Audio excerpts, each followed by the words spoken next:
Welcome to Southern California, where tonight interleague baseball continues. The San Francisco Giants visit the #1 Angels.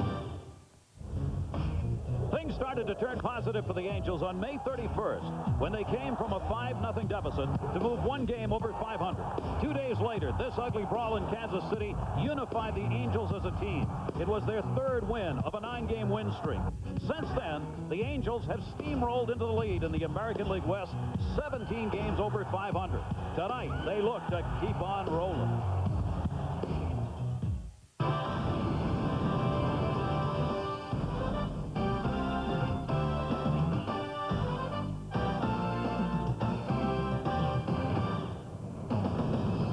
Welcome, everybody. Southern California, Edison Field here in Anaheim, where interleague play continues tonight. The San Francisco Giants taking on the Anaheim Angels. Take a look. That's what's going on in the standings for these clubs. For Anaheim, a great month of June. 49-32, 3.5 game lead over Texas. The other side of it looks like this. The San Francisco Giants chasing San Diego, 6 games behind, but Dusty Baker says a wild card spot will get us into postseason, and nobody's going to ask you how you got there. Welcome, everybody. Gary Thorne, Dave Campbell, delighted to have you with us. Second game of this interleague matchup. Take a look at the lineup for Dusty Baker and the San Francisco Giants. It looks like this. Most of his starters in the lineup, except for Jeff Kent, who continues out on the DL. Otherwise, Dusty Baker's got him going. He wants left-handed hitters in the lineup tonight. So Dusty Baker has got the likes of Brent Maine playing in the lineup tonight. That'll give him some more lefties. It should help his lineup. Hamilton, Miller, and Bonds, the top 3. Hayes, Snow, Chris Jones. You see Jones, the numbers put up by Snow in interleague play, 97-98. He's among the top players in interleague numbers. Javier Aurelius at shortstop in Maine is doing the catching. Well, Steve Sparks, kind of an interesting story. He was 0-8 in the minor leagues this year between AA and AAA, coming off major elbow surgery. Since he has come to the Anaheim Angels, 3-0, he's been one of the reasons the Angels have been coming off that tremendous month of June when they went 22-6. Knuckleball and a fastball, that's his repertoire. Sparks trying to go 4-0, and we are ready to go. Darrell Hamilton with a 3-game hit streak. Terry Collins' Angels, what a month. They wish June had never ended. But unfortunately, as with all seasons and all years, months do come to an end. Welcome to July 1. Hamilton has gone 6 for his last 14, raising that average up to 290. And the knuckleball pitch is taken down low. 2 balls and no strikes from the 31-year-old right-hander. Hamilton away, and this obviously for any knuckleballer is what you're most concerned with at any point in a ball game. Do you have control over that flutter ball? Comes in with a fastball this time with Hamilton taking 3-1. Used to throw a curve and a slider, but he's ditched that. He's strictly a 2-pitch pitcher right now, but he obviously needs to get the knuckler over. Hamilton laces that one, and that'll continue the hit streak in a hurry. Base hit into center field. Jim Edmonds over will hold him, and Hamilton's got a 4-game hit streak on with a leadoff single. Angel defense has had to do some adjusting with Tim Salmon's injury to his foot. He's now the DH. Thus, Cecil Fielder's in at first base. Garrett Anderson's had to make the shift from left to right. Normally a difficult proposition, but Anderson began his career in the minor leagues as a right fielder, so maybe not as difficult as you think. Garrett Anderson, 25 years old, and right there's the knuckler getting away. Hamilton heads down to second base. Well, right away we see the problems of a knuckleball pitcher. Control number 1, wild pitches number 2. Yeah, I mean, this one gets away from Matt Wahlbeck. Let's see it. It's actually a strike. That ball just had such great break to it. You see Chuck Merriweather calling it a strike. That'll happen. I mean, there have been guys in the past that have had over 30 pass balls in the season when they're catching knuckleball pitchers. And it will go as a pass ball bouncing off the mitt, so a runner in scoring position here. And Miller fouls the pitch back. Bill Miller gets the first RBI opportunity for the Giants, coming off that 4-3 loss last night in Anaheim's comeback win. Giants now 48-36 on the season. Hamilton at second base being held by DeSarcina, the shortstop. Knuckler all the way to the backstop. Walbeck had a hard time finding that one. Does, and over to third goes Hamilton. Tell you right now, as a catcher, you're really starting to doubt yourself. Gino Petralli, then of the Texas Rangers, had 35 pass balls one year, at least 30 of them when Charlie Huff was pitching. He's just boxing up that knuckler because it's getting such great late movement. And Terry Collins is sitting there going, oh, wow. So a couple of pass balls on this at-bat. Hamilton now at third, obviously, will be ready to come home here in another one, and that was close. You saw how it had to be snatched by Walbeck, literally reaching out with a glove to try and knock that ball down and just keep it in front of him. Our good buddy Bob Uecker said there's nothing to catching the knuckleball. Just wait till it stops rolling at the screen and pick it up. 2-2 is way inside, and the count goes 3 balls and 2 strikes. It is tough to hit, obviously, if the control's there. Bonds waiting on deck. When it's not there, hitters take a lot of pitches. 3-2, foul back again. That'll hold the count. Well, that was kind of respect for Barry Bonds right there. He wasn't quite sure that he could control the knuckleball, so he went after Miller with a fastball because he didn't want to walk Miller to get the Bonds. Open up that right side by holding a runner on and put 2 guys on. Sparks with the runner at third here. Count still 3-2. Nobody out. Infield stays back this early in the game, and he got him with a knuckler. And Walbeck's going, thank God that stayed in my glove. 1 down. Must be a new sign Terry Collins has for Matt. Hope we catch it. He just busted him up a little bit, and Miller down on strikes. 1 away, and here's the man who received the 4th most votes for the All-Star game in the National League. Barry Bonds will be a starter. He takes the knuckler. There you see the shift on Bonds.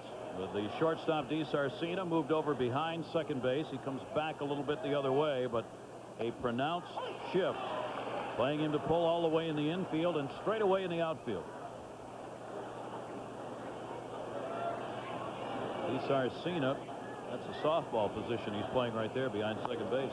Bonds takes the pitch up high, 2-1. Well, we've seen a lot of defenses against Barry Bonds this year. The most unique, of course, was when Buck Showalter walked him intentionally with the bases loaded. Now that is the ultimate compliment.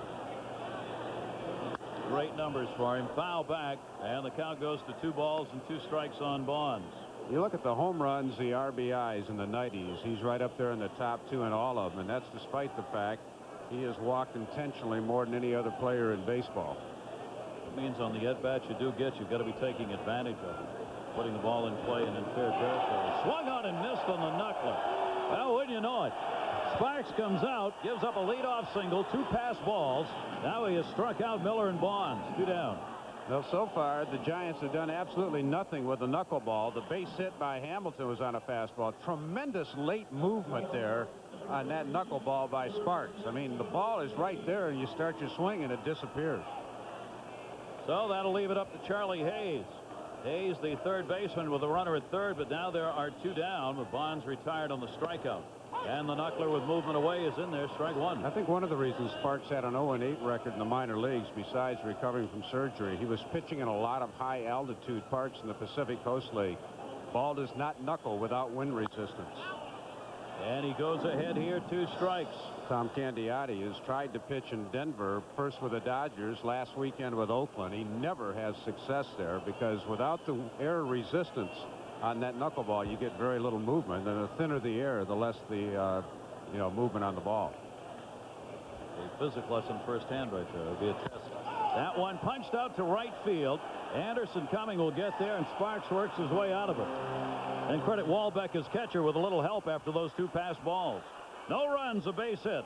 1 left on in scoring position. Giants do not score. The home Angels coming up when we come back. Welcome back, everybody. A beautiful night here in Southern California. Temperature around 80 degrees. Enough humidity for the knuckler to work. Terry Collins talking to Matt Walbeck, basically saying, pretend you're a fort back there and none of the Indians are going to get into the fort. Don't let that ball get past you. You do have to wait on it. Start stabbing at it and you can be in trouble. Let's take a look at the starting lineup for the Anaheim Angels. It'll be Darren Erstadt leading it off. Dave Hollins at third base. Jim Edmonds in center field. Tim Salmon the DH. Cecil Fielder will be at first base. Garrett Anderson in right. Matt Walbeck the catcher. Justin Bachman at second base, and Gary DiSarcina, the shortstop, and you saw Erstad is going to the All-Star game. I believe this is Methuselah, a.k.a. Danny Darwin, on the mound. He'll be 43 in 4 months. He's been pitching in the majors since 1978. He'll still bring a four-seamer at you. Tries to work the outside part of the plate, a slider, occasional curve, and a change. He is crafty, he is tough, and he hasn't really changed much of his pitching pattern in the 20-plus years he's been in the major league. See the career record, 169, 177, ninth most wins among the active pitchers. Matches up to the handle that Dave just gave him. Methuselah, indeed, he is. And 702nd start is the one that he is going to make here tonight. Danny Darwin goes to work. Erstad moves in 1 for 4 in the opener of this series. Fastball up high. Darwin will be throwing that slider, forkball pitch, change up now and again. All-Star reserve selected today. Erstad will go to the All-Star game and certainly deserving of it with the numbers that he's put up. Against the left-hander, Danny Darwin away and falls behind 2-0. Kind of interesting on Erstad because he is a number 3 hitter in disguise. You always want your 3 hitter to be a great athlete, have power, have speed on the bases, be a good contact guy. He's an ideal number 3 guy, but the Angels don't have a leadoff man, so right now he's doing that. That one to center field. A lot of room out there. Darrell Hamilton drifts over to left a bit and will put it away. Erstad retiring 1 down. Take a look at the Giant defense playing behind Danny Darwin tonight.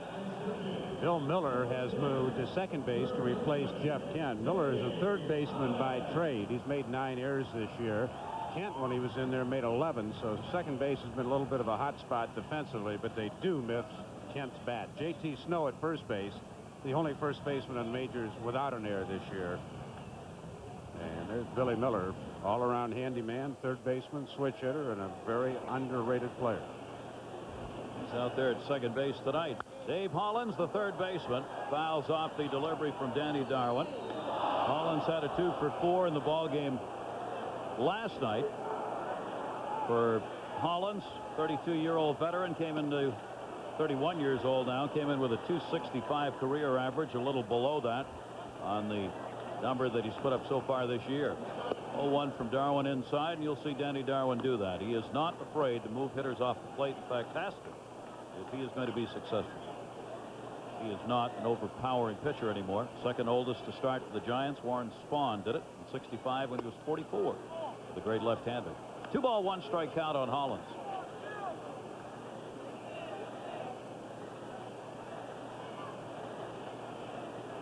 One down, nobody on, with Edmonds waiting on deck. And that one down the left field line. Bond's over. He's got plenty of room. And he'll put it away, and there are 2 down. Well, we mentioned Jeff Kent out of the lineup. Barry Bonds has certainly felt the wrath of that.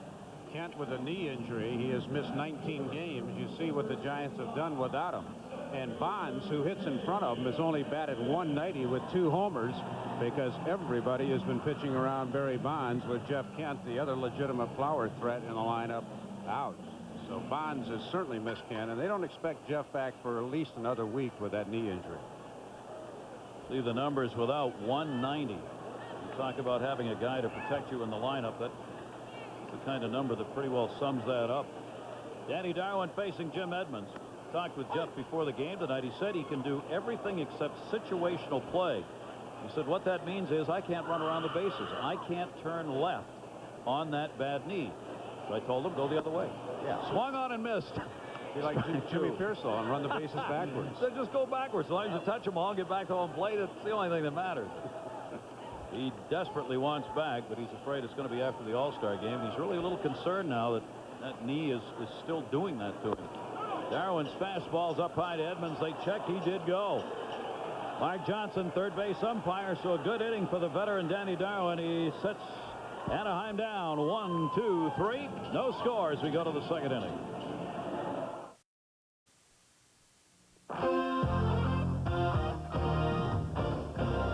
ESPN Wednesday Night Baseball is brought to you by Dentine Ice. Nothing's colder than ice.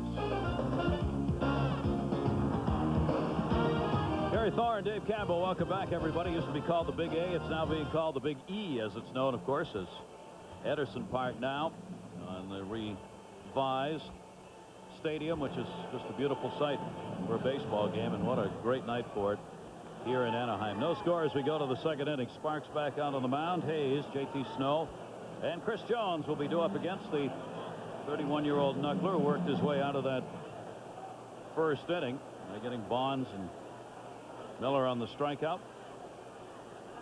And J.T. Snow, Hayes rather, made the last out. J.T. Snow will lead it off here, batting just .213. It has been a real tough time for this ball player. Loss of his mom here has affected him over the last month and a half, 2 months. So it's regrouping time right now for J.T. Snow. And the knuckler is taken as a strike. 1 ball, 1 strike. Snow at first base, as Dave said, has not committed an error all year. A unique category for him in the National League among first basemen. Well, of course, an Angel after being traded from the Yankees. He had a couple of fine years here. Was traded for Alan Watson, a pitcher who the Angels have been missing. They get him back in about 2 weeks. Swung on and missed.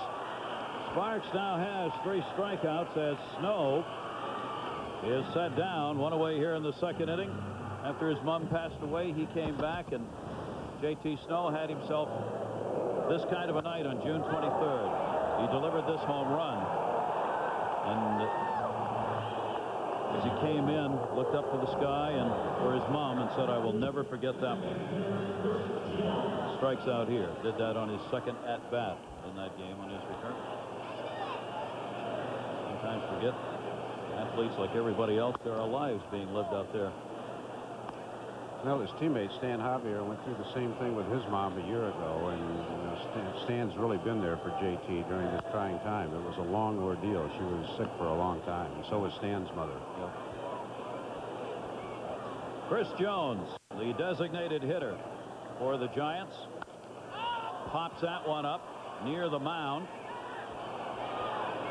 Second baseman Bachman there and puts it away, and Jones is retired, and there are 2 away here in the second inning. Yeah, there's been a lot of wonderful stories in baseball this year. The McGuire-Sosa Griffey pursuit, David Wells' perfect game, the wonderful run by the Yankees. But under the title of amazing, I think these Angels have to be considered right there. I mean, they've got 6 of their key players out, 5 of them out of the lineup, and another one, Tim Salmon, basically playing on 1 foot. But guys like Sparks, he's come in and gone 3-0. Omar Olivares has pushed great, and Jared Washburn. So they've gotten a lot of help.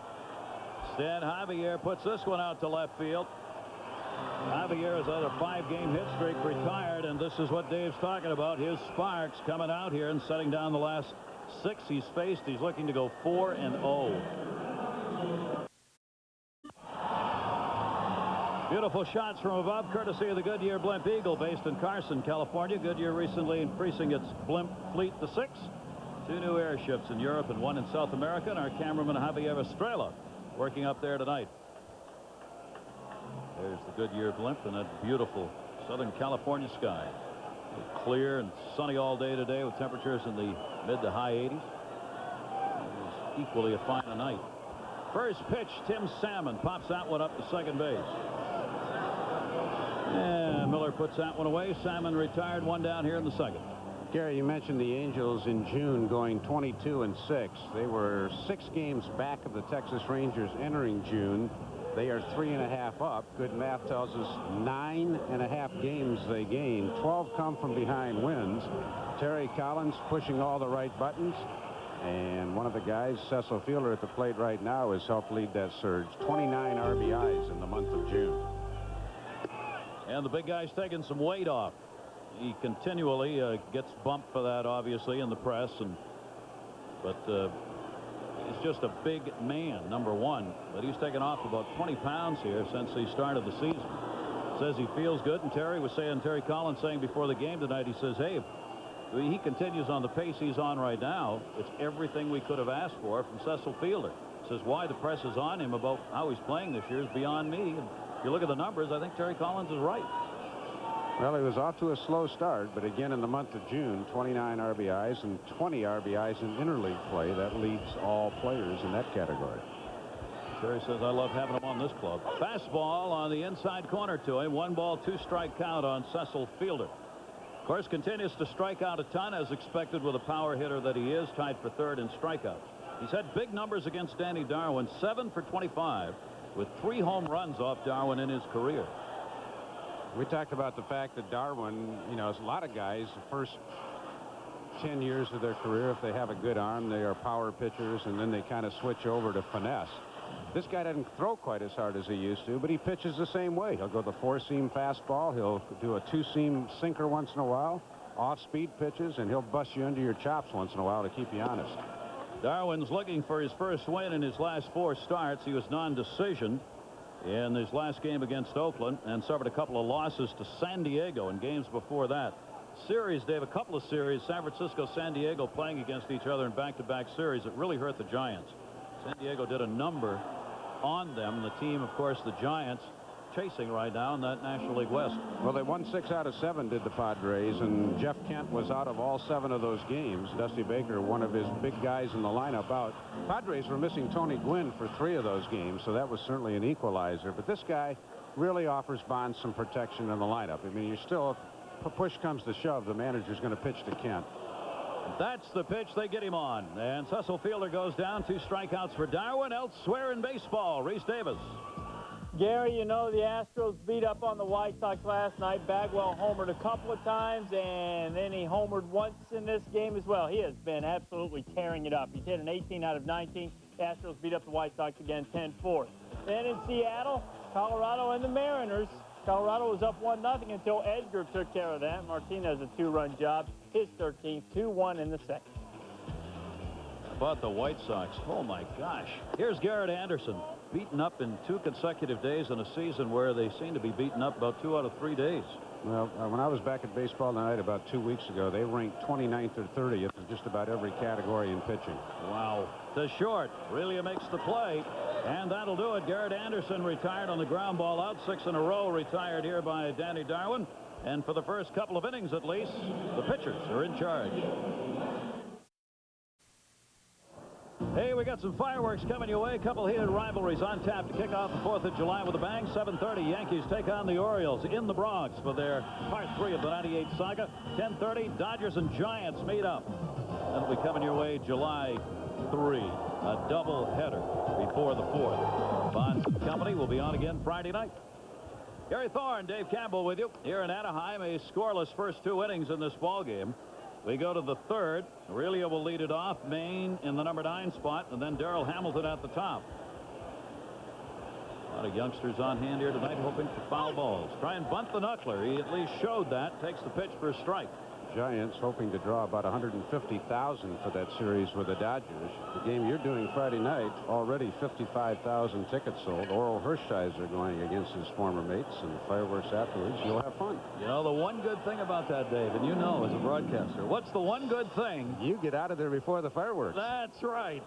Get out of the park while the fireworks are going on, and you got a chance to get home before 5 a.m. Best thing about ESPN, no post-game shows. Otherwise, you're stuck there all night with 60,000. There's Oral, who's going to be making the start in that game. 0-2 count. Sparks to Aurelia, and there's that knuckler again. That's 4 strikeouts now. Sparks has picked up in the game, 1 away in the 3rd. Heard an awful lot of descriptions on trying to hit the knuckleball. Some of the better ones. Bobby Mercer used to say it was like trying to eat Jell-O with chopsticks. It is not an easy pitch to hit. Once in a while, the ball doesn't move much, and then you can crush it. I mean, fans sitting in the stands and at home see the radar gun at 62 or 63 miles an hour, and they go, man, I could hit that. Don't bet on it, folks. No, there are a lot of nasty-looking swings up there.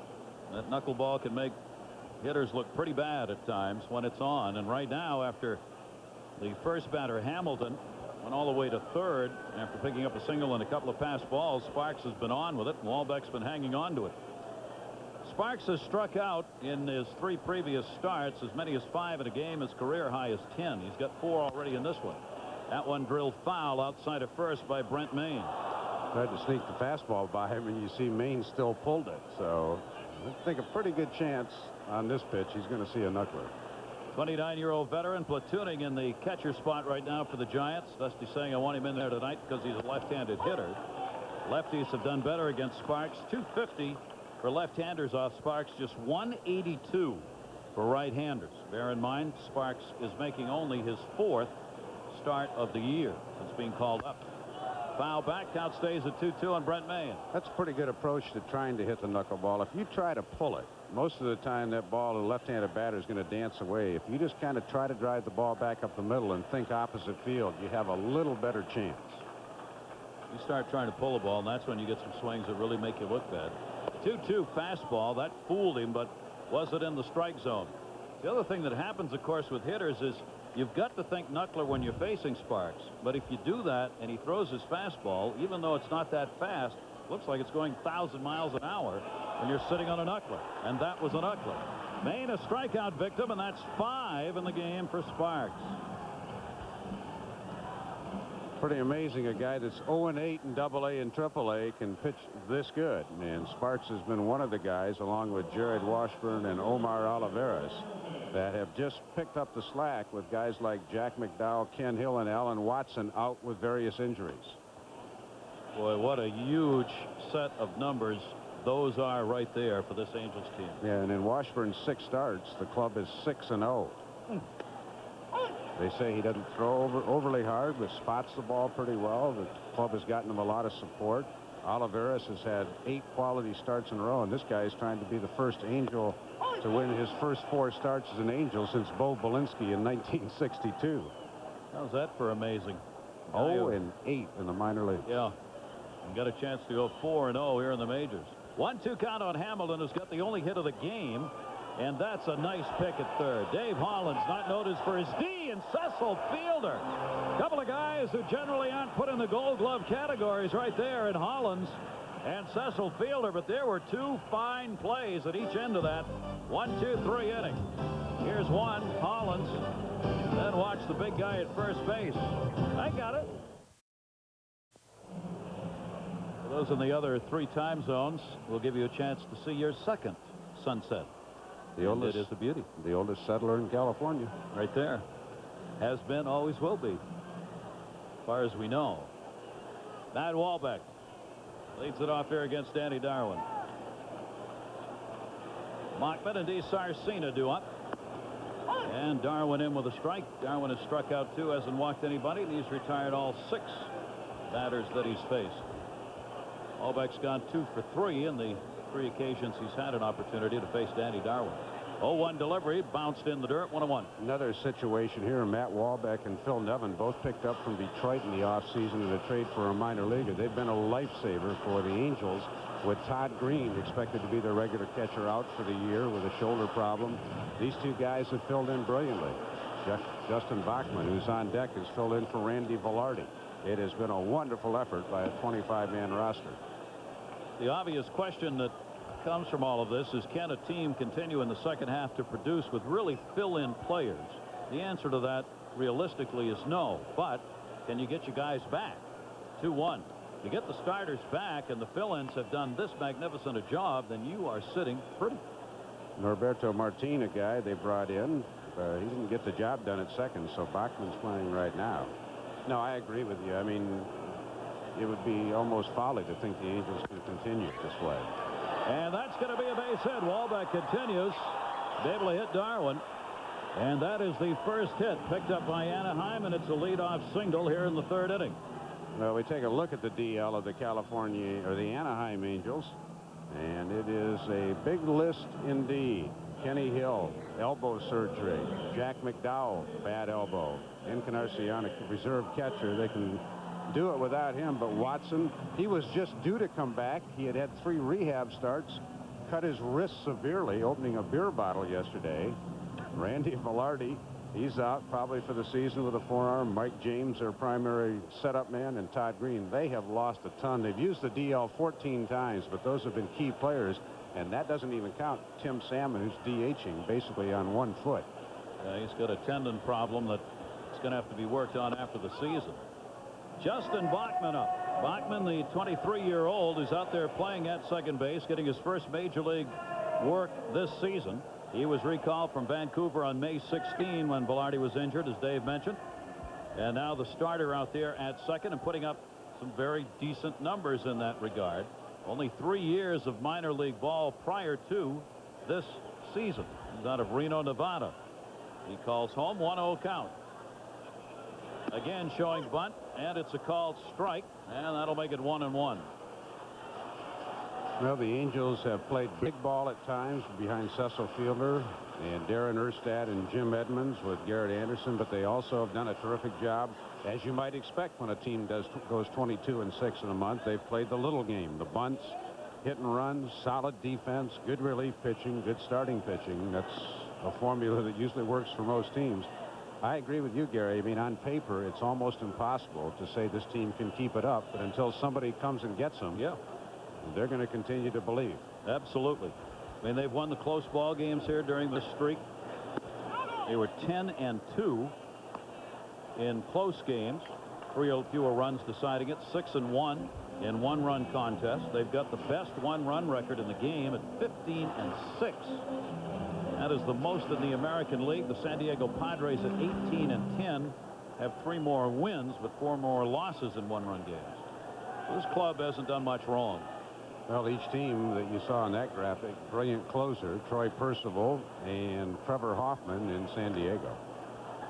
2 ball, 1 strike count on Bachman. Runner on at first base, Wahlbeck. Bachman has shown a desire to try and get him moved up here by squaring around. In at third base still is Charlie Hayes at third, thinking that bunt is still on.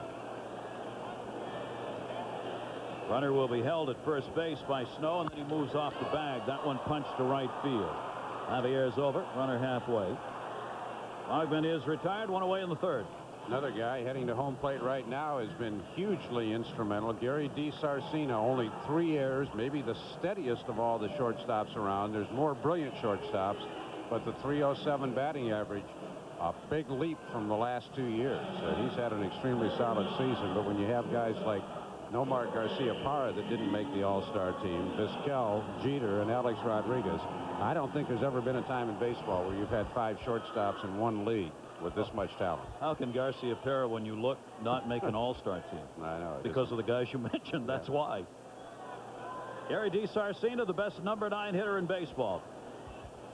Pretty great shortstop right there. The guy with the all-time lead in fielding percentage. And National League, Larry Boa, third base coach. Long-time Philly. Giving some signs here. DiSarcina has also hit Darwin hard in his career. Wahlbeck on at first base. DiSarcina is 8 for 19 with a home run off Darwin. And the throw over. Wahlbeck wanting to see whether or not DiSarcina might move it around a bit. Hayes is still in at third base here with 1 down, and the top of the order coming up next. You got to believe DiSarcina is not going to do any bunting here. Rod Carew said the biggest reason for the improvement in DiSarcina, he's using right center field a lot more this year. 1-0 pitch to him, grounded to third. Hayes right there. This should be 2. Relay, and DiSarcina's out of there around the horn. Hayes to Miller to Snow, and that will retire the side. So even though Danny Darwin gave up a hit through 3, he's faced the minimum of 9 hitters. Pitchers game here in Anaheim so far. Giants and Angels, no score. These 2 teams meeting here in interleague play as they did last year. The Giants taking the series last year, 3 out of 4 regular season games in last year's meeting. Danny Darwin in control has given up 1 hit, faced only 9 through 3, and Sparks on the other hand, no walks, 5 strikeouts. He gave up a leadoff single to Darrell Hamilton to start the game, and he's not given anything up since. It'll be Miller, Bonds, and Hayes coming up against him here in the 4th inning. Already 0-1-0 is the line on each team. And the knuckler misses inside. Ball 1 on Bill Miller. We talked about Gary DiSarcina. This is the Giants' answer to Gary DiSarcina. Very underrated, quiet. Doesn't do a lot of things spectacularly, but very, very steady. Whether you play him at third or second, good on-base percentage guy. Plays the game very intelligently. But he is not one of those guys you'd rate in the superstar category. 5 hits in his last 16 at-bats. Beach ball coming loose out there, so they'll go out and get it. What's a game in Southern California without a beach ball? Somebody playing in the fountains out there between innings in center field. 1-1 count on Miller. and chopped off his foot. Foul, 1-2. Sparks has got control of that knuckler here thus far in this game. What a story he is writing here, and he'll just take it as far as he can. Missed a whole year of pitching with the arm surgery. That one looped out to left field. That's how you get a base hit off it. A leadoff single. Bill Miller gets it here in the 4th inning. Take a look and see what Sparks did with Bonds. Nothing real tricky the first time up. Barry was just trying to hit the floater. Took one low for a ball. And then the knuckler dropped in. 1-1 count. 2-1. He stays with a fastball this time and got it past Bonds, and then the knuckler dancing away, and that's the best knuckler he threw all night. It had great late movement. That's an unhittable pitch right there that he threw that first at bat. Bonds up here, 1 strike count on him. Selected as a starter, of course, for the National League outfielders, 2nd most among outfielders and 4th most votes in the league.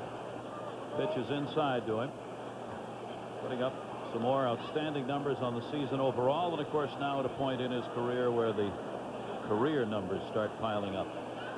Goodyear blimp giving us a great view down at the infield. The shift on, popped up, shortstop side, chased down in shallow left field, where it will be hauled in. There's that coming in to get at the outfielder. Plenty of time. Bonds retired. 1 away here in the 4th. Well, again, if you're playing at Pebble Beach, this is kind of tantamount with that knuckler with that last second move. You're getting ready to hit your golf ball, and a pelican comes along and nudges it just as you're in your swing. Bonds thinks the ball is going to be in a specific spot, but just as he gets halfway through the swing, more movement on the ball, and he kind of slings the bat away in disgust. Very hard to hit the long ball off the knuckler because you rarely get the full fat part of the bat on it. Charlie Hayes, who's got a 2-game suspension pending a hearing, so he continues to play. Got it last Thursday's game against Oakland. We're arguing vociferously on a ball strike situation. Hayes has appealed, so while they await the hearing and the decision on that, Charlie Hayes will continue to play. Light out his first time up. 1-0 count on him. 1 down. Runner on at first base. Miller. Sparks. Runner goes. Throw down is going to be high, and no tag able to be put on by Bachman, who came over to cover. So a stolen base, and Miller gets himself in scoring position here with 1 away. Well, Dusty Baker, knowing that the way that Sparks is going right now, he's going to have to take some chances. Walbeck, that's a little bit of a flaw in his game. He does not have a great throwing arm. A good throw would have had Miller, but Dusty took the calculated risk after Bonds couldn't move the runner up. Now Hayes, the RBI chance. And the pitch is inside. 3 for 3 base stealers against Sparks on this season. And sometimes no matter who's catching, if it's on that knuckler, boy, you got a pretty good chance of getting a stolen base. Now, if Charlie gets a fastball here 3-0, he's probably got a green light. You can see he was going to go, but took the pitch. Hayes taking it. 3 ball, 1 strike count, 1 away. Second time Giants have had a runner in scoring position in this game. No score so far. They'll hold him close at second. And the knuckler's inside. There is the first walk given up by Sparks in the game. Charlie Hayes gets it. Putting runners on now at first and second with 1 away for J.T. Snow. Pretty much the way knuckleball pitchers have always done. Phil Niekro and Charlie Huff come to mind. 2 guys who would never give in to the hitter when they had an open base. And a man in scoring position like Miller, he's going to throw his best knuckleball. If he walks him, so what? But he's not going to throw a fastball, his 3rd or 4th best pitch in that situation. So knuckleball pitchers a lot of times have walk totals around 100 or so if they pitch a full season, but they're not going to give in. Snow, the switch hitter, batting left here, and he takes a strike. RBI opportunity for Snow. He's got 37 overall. He's a 156 hitter, right-handed, 227 left on the year. 6 of his 7 home runs have been hit from this side of the plate, facing right-handers. Not even close on that knuckler. 2 strikes. One of the things we talk about is how difficult it is, and we saw Walbeck in the first inning to catch it. It also has to be difficult to call balls and strikes, because for umpire Chuck Merriweather, it's where the ball crosses the plate, not where the catcher catches it. With that thing dancing, it can be kind of an illusionary strike zone. And a turnaround at second base. Bill Miller quickly diving back into the bag. Nobody there. Just the fake throw. Hayes on at first. One away. Giants trying to break ground here and get on the board. Scoreless game in the 4th inning. Snow hitting just .217 with runners in scoring position, not much higher than his season batting average.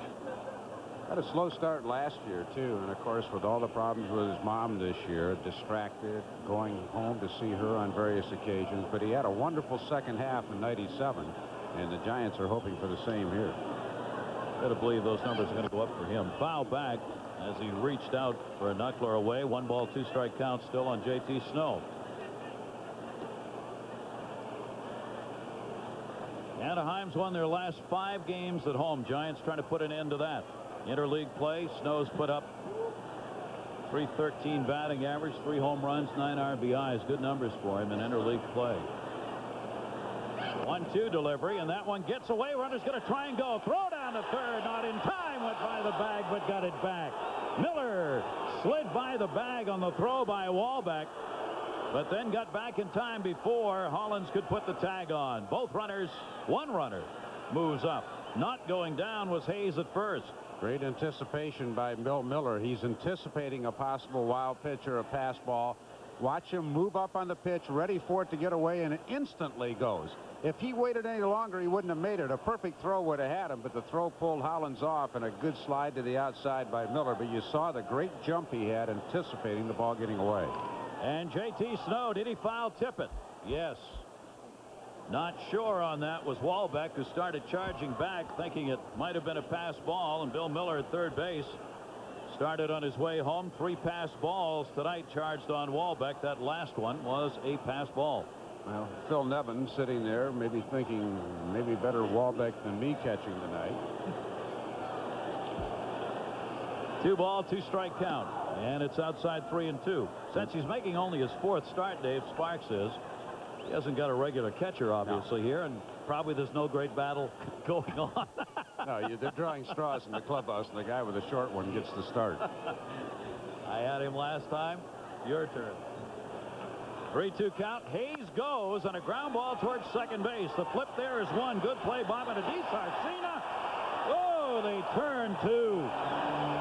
Bachman saw that runner coming down at second base. Took the chance anyway on Hayes going in. And Snow hits into the double play, and Sparks is out of the inning. Bachman's got to make a good quick flip, and Sarcina, strong pivot to turn 2. Good defensive plays here in this ball game so far, making a difference for these pitchers. Yeah, great turn. I mean, I didn't know Bauman was even going to go to second base. He did. Great footwork by Sarcina to turn that twin killing and keep the game scoreless. Danny Darwin now will go back to work here in the bottom half of the 4th inning. Erstad takes it down low for a ball. Well, again, Bachman right to Sarcina. I'm not sure Gary was on the bag, but he was close enough to get the call, and then they turned the double play. Huge help for a run scores there. I didn't think he'd go to second base. I thought he'd probably go to first to get the shore out. He took the chance, and it worked. Erstad with that .315 average, flying out to center field in his first at-bat. Danny Darwin, no walks, 2 strikeouts so far. Fastball catches the inside corner. Erstad didn't think so. 1-2. That's about as strong a statement as you'll see from Darren Erstad. Doesn't complain much. He thought that pitch was a ball. He kind of spun away, but he'll get back in there and hit. 1-2 count on him. And Darwin's pitch is 9-ironed into right field. Erstad went down to get that one, protecting the plate down and away on a 1-2 count. You golfers will want to watch this. Looked like Darwin went with a changeup, and Erstad just went down and hit a nice low line drive. 1-iron. You've been playing lately, huh? No. And if I did, my swing would look like that, actually. He's on with a base hit. That is the second hit off Danny Darwin. Each team now with 2 hits in the ball game. Last 2 innings, Angels have gotten the leadoff man on against Darwin. Now he will face Dave Hollins, who flied out his first time up with a runner at first base. And it misses inside for a ball. 10 steals for Erstad at first base. Hollins looking down. Dave, a guy that can put the ball in play. Larry Boa going through the signs.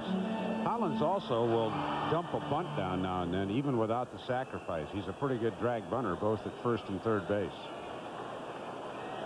That causes Hayes, the third baseman, to have to play in on the grass, giving him a little more room if he goes the other way with it. Pitch on the inside corner, 1 ball, 1 strike. You see Hayes in. So that's just that much more room for Hollins if he can take the ball the other way between short and third or right down the line. Easier said than done, obviously, but gives the batter that one more advantage. 1 ball, 1 strike count. Hollins 2 for 5 so far in this 2-game set. Back over to the bag at first, Erstad, while another beach ball is retrieved.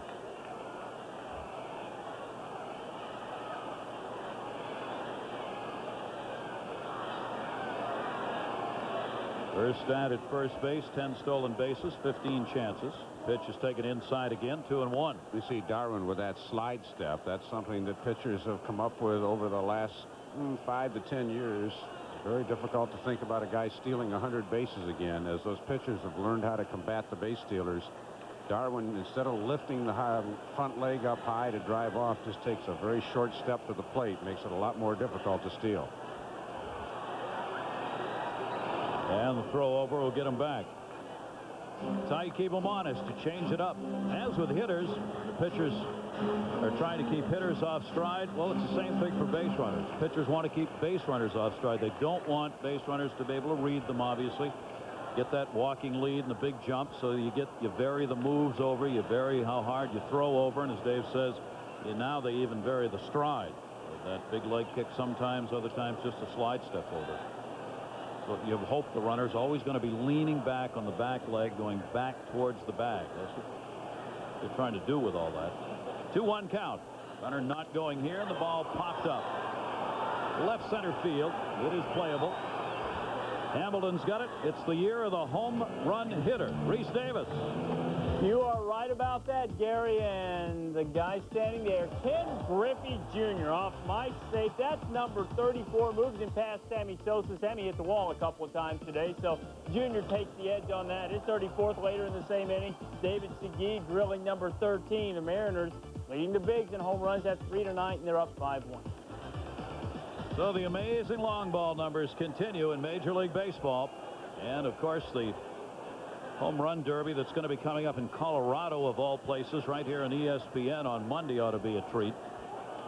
1 down, Jim Edmonds. Runner at first base. Edmonds struck out his first time up. Darwin puts the fastball in, fouled off, strike 1. With all the hoopla on Darren Erstad, Jim Edmonds having a quietly good year. Here's your home run numbers. McGuire, you see the pace. All of them are at. Quest for 61. I still think McGuire gone out and set a 66. That's the number I think he's going to end up with. And the key element for all 3 of those guys, staying healthy, not missing more than 4 or 5 games the rest of the year with any type of injury. And we all know Mark McGuire's history in that regard, with season after season of injuries that takes him out of games. The other number that is absolutely so amazing is Juan Gonzalez, of course, chasing that RBI mark of all time. 96 runs batted in coming into today's play for Gonzalez. I just read earlier in the week that last year there were 9 teams in the majors that did not have a guy with 100 RBIs. Gonzalez probably will by the All-Star break. Man, oh man. Grounded down to first and foul by Jim Edmonds with 1 away. Count on him goes to 2 strikes. Darwin's working the ball around well here. He's not given these hitters much to go at. The long ball has been a problem for him. He has given up 14 home runs this season. In fact, he's allowed at least 1 home run in 12 of the 15 starts that he's made. And when you are not an overpowering pitcher and finesse is what you're counting on, you make the mistake, it gets driven. That's what Danny Darwin's contended with this year. But here tonight, he's not given much you're going to hit. And that one away, a ball and 2 strikes. Started to mention Edmonds. Erstad getting an awful lot of ink and a lot of people talking about him, but Jim Edmonds quietly having another good offensive year. He's had 3 years in a row with at least 25 homers and a .500 slugging percentage. Noted for the great spectacular defense, but he quietly put some pretty good offensive numbers up there as well. They're big numbers in the middle of this order. Up high coming into this ball game. 4th in runs scored, 9th in doubles, 9th in extra base hits.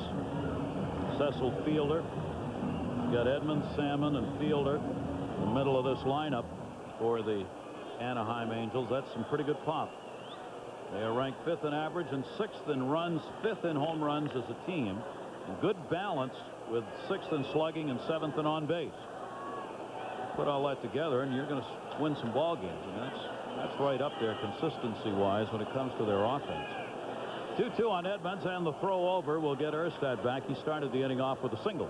Well, if Darren's going to run, more apt to do it. They gave Hollins a shot to drive the ball through the right side. They gave Edmonds 2 strikes to do it, but they also figure with Edmonds now having 2 strikes on him, not as apt to pull Danny Darwin through that hole, so they may go ahead and send Erstad if they get a chance here. He's edging off, being held at first. 2-2 count with 1 down. He's running. Pitches a strike call. Throw by Maine in the dirt. Aurelia comes up with it.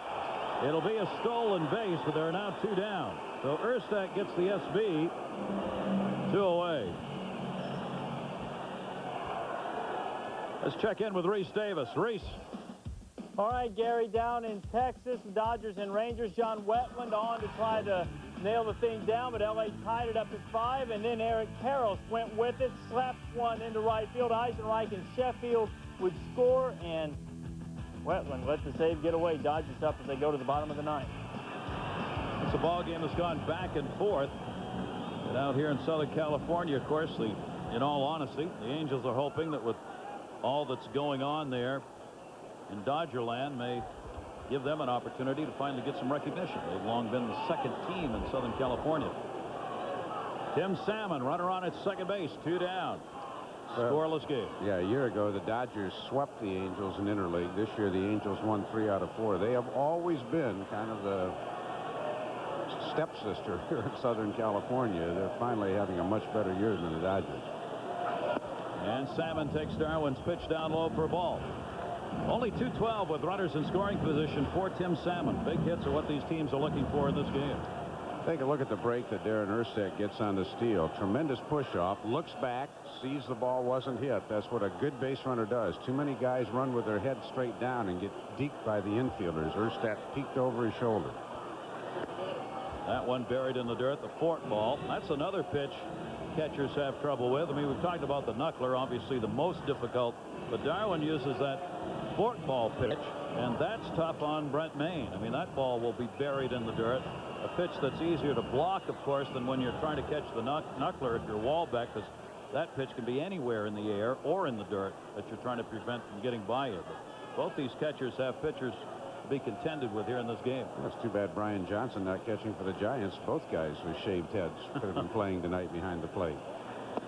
Of course, with Maine didn't, Wahlbeck didn't shave his head. That's what happened when he found out he was going to have to catch Sparks tonight. That's right.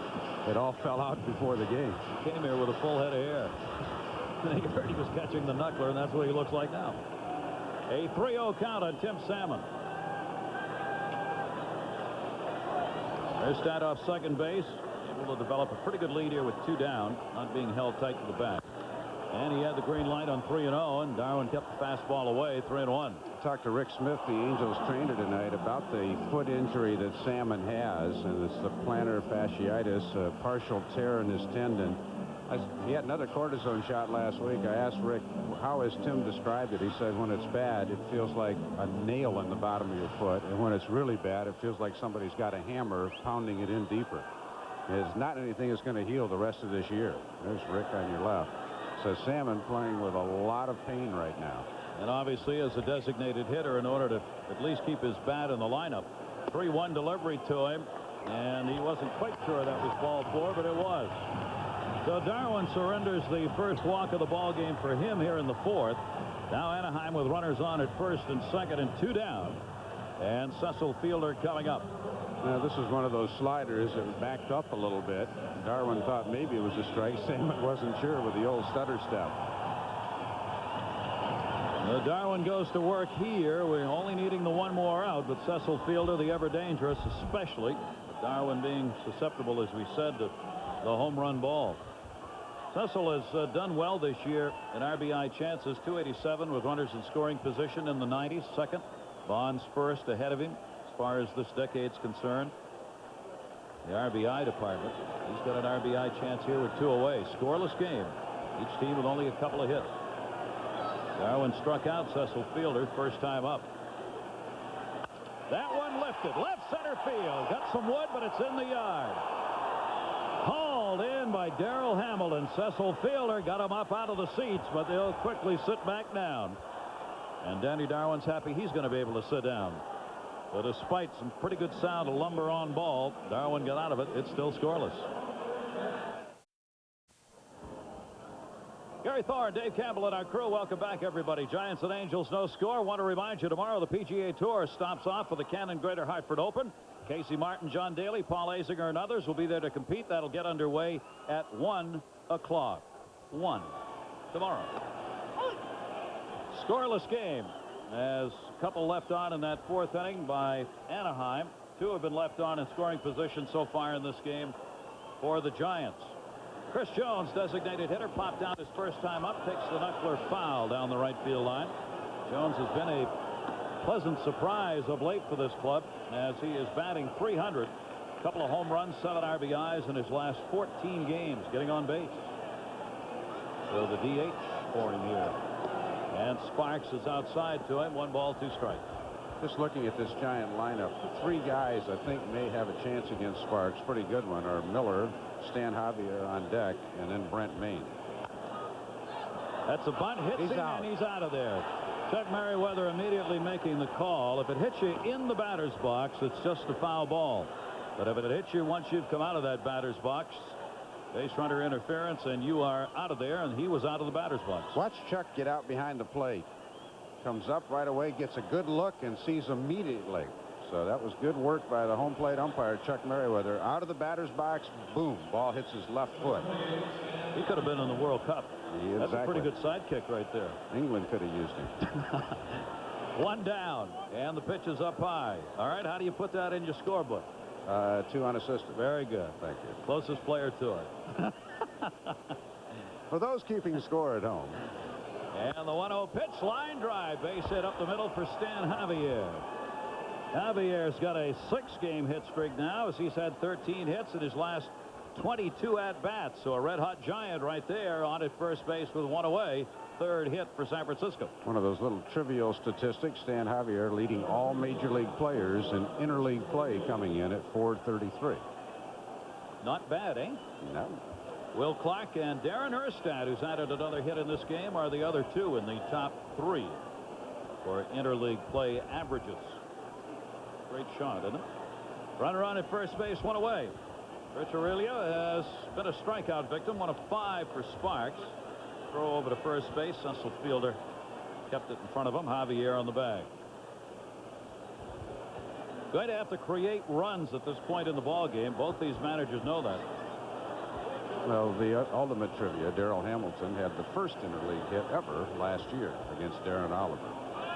Runner goes. Hit and run was on. Look at this. A squeegee shot for a base hit. Trying to go to third. Javier, the throw. Not in time. Great heads-up base running by Stan Javier. Aurelio on the hit and run put the squeegee out to second that had been vacated. Javier, seeing how slowly it was hit, never stopped at second base. One of the things I really strongly disagree with major league infielders in today's game, as soon as that runner breaks from first, whoever's covering leaves his position right away. Bachman had to go all the way back to first base to field this ball, and he had no play at first, tried to get it to third, might have been able to get him, but I was taught, and a number of players in my era were taught, if you're on the cover, play a little closer to the bag, take a step in when that guy breaks.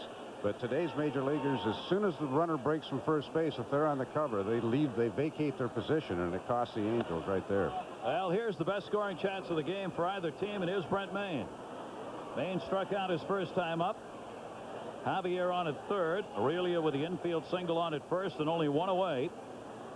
So Mayne's got the RBI opportunity. The catcher Dave was just talking about is one of the guys who probably is going to hit Sparks the knuckler. Why? Well, Javier and Miller all have short swings. Just take a look again at that play. Watch as soon as the runner breaks. You see Bauman all the way over to cover second. He doesn't have to be there that early. And that cost him the play. If he doesn't break so soon, he could go over and get that ground ball and get the man at first base. But that's the way they're taught today, and I don't think it's right. Takes the pitch away, and it's 3-0 on Maine now with 2 on and 1 down. I mean, I had to cover second base with guys like Lou Brock and Maury Wills running, and if I played close enough to the bag and took steps straight in when that guy broke, I could get to the base in time. I don't know why they break as soon as the runner goes, but they do. A lot of big-time cheating. Down the left field side. Should be enough for the sac fly. It is. Javier will come in to score. RBI for Maine. The Giants are on the board, and it's because of the base running of Stan Javier. 1-0 Giants. Elsewhere, Reese Davis. But Gary, base running not a necessary thing going on in Seattle. The Rockies and Mariners, Vinny Castilla celebrating his home run berth with home run number 24, and then Todd Helton, the former Tennessee quarterback, touchdown. Number 12 for Helton, and the Rockies back in this thing. 1-run game. Back and forth. Not unusual. Those ball clubs playing. Darrell Hamilton up now, runner on at first base, and a 1-0 lead for the Giants. We've seen some little things in this game that have made a difference, some good, some bad. Bill Miller, a great base running play to take third on a short pass ball. You saw the great double play by Bachman and DiSarcina to keep the game close, and then the bad play by covering too soon that opened the gates to allow the Giants to get the run. Not only was the runner safe at first, but because Bachman had to go so far over to first base, Javier, with great base running, went all the way around to third base. A lot of one-run games. It's the little things that make the difference. That's when good baseball is being played. Strike taken on the outside corner. 1 ball, 1 strike. You see the signs here as to whether or not they want Sparks making any throws coming out of the dugout. Allbeck turning over there and looking into the dugout for signs before every pitch. Then he relays them back onto the pitcher. Hamilton had a leadoff single, 1 for 2 in the game, and a 4-game hit streak for him, 7 for his last 16 during the streak. Not a very big lead at first. Maine is not a base stealer. And the pitch is taken away. 2 ball, 1 strike count, or rather Aurelia on at first. There's Dusty Baker going through the signs here. Well, in '96, when the Giants went 68 and 94, you see what they did. They led the majors last year, winning close games, and that's why they won their division. There were 11 times last year the Giants lost by 9 runs or more. They were outscored in the season. You look at a Giants statistically, 10th in runs scored, 9th in ERA, 11th in defense. You'd say there's no way this team can win, but they won the close games by doing the little things. 2 ball, 1 strike count here, and again another throw over to first base. Giants 14 and 14 in 1-run ball game so far this season. Interesting, Dave, you got 2 managers here that take exactly the opposite viewpoint as far as the wild card is concerned. 2-1 count, 2 down, and that one grounded down to first, foul ball. Well, Terry Collins says I don't want to hear anything about the wild card, and that's his nature. But trust me, if the Angels have a bit of a fall off in the second half and Texas gets hot or something like that, all of a sudden he will be interested in the wild card, although he might not admit it. Yep. Dusty Baker is very practical. He saw the Florida Marlins last year win a world championship being the wild card. He doesn't care how he gets to postseason. Right now the Giants are the wild card in the National League. He doesn't care how he gets there. He just wants to get there. You get there, you got a chance to win. Simple as that. One of the things Terry Collins may obviously be thinking about, probably in the American League West, you're going to have to win the division to be in postseason. And the pitch is inside. Did he go? Yes, he did. Strikeout called. Hamilton thought he might have held up. He got fooled, though, by the knuckler. That's 6 strikeouts for Sparks. But a run in on a sac fly by Maine. 2 hits. Base runner left on. Sparks got a K here, but the Giants got a run, and they take the lead.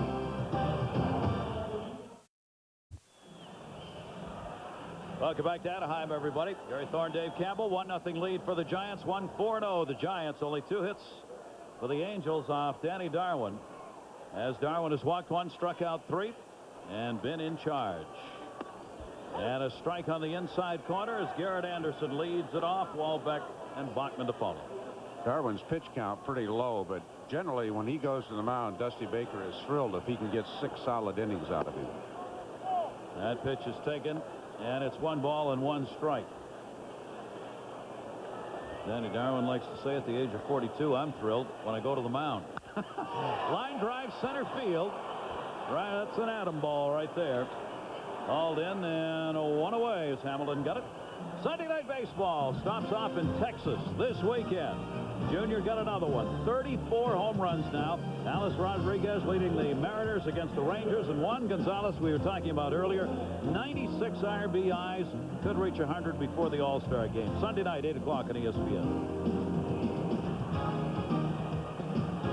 One down here in the 5th inning. Ball back up. He has picked up one of the hits, a single. Erstadt and Walbeck have the 2 base hits, and they are just singles off Darwin. And the pitch taken away by Walbeck. Got his hit leading off the 3rd inning, but it's taken out on a double play.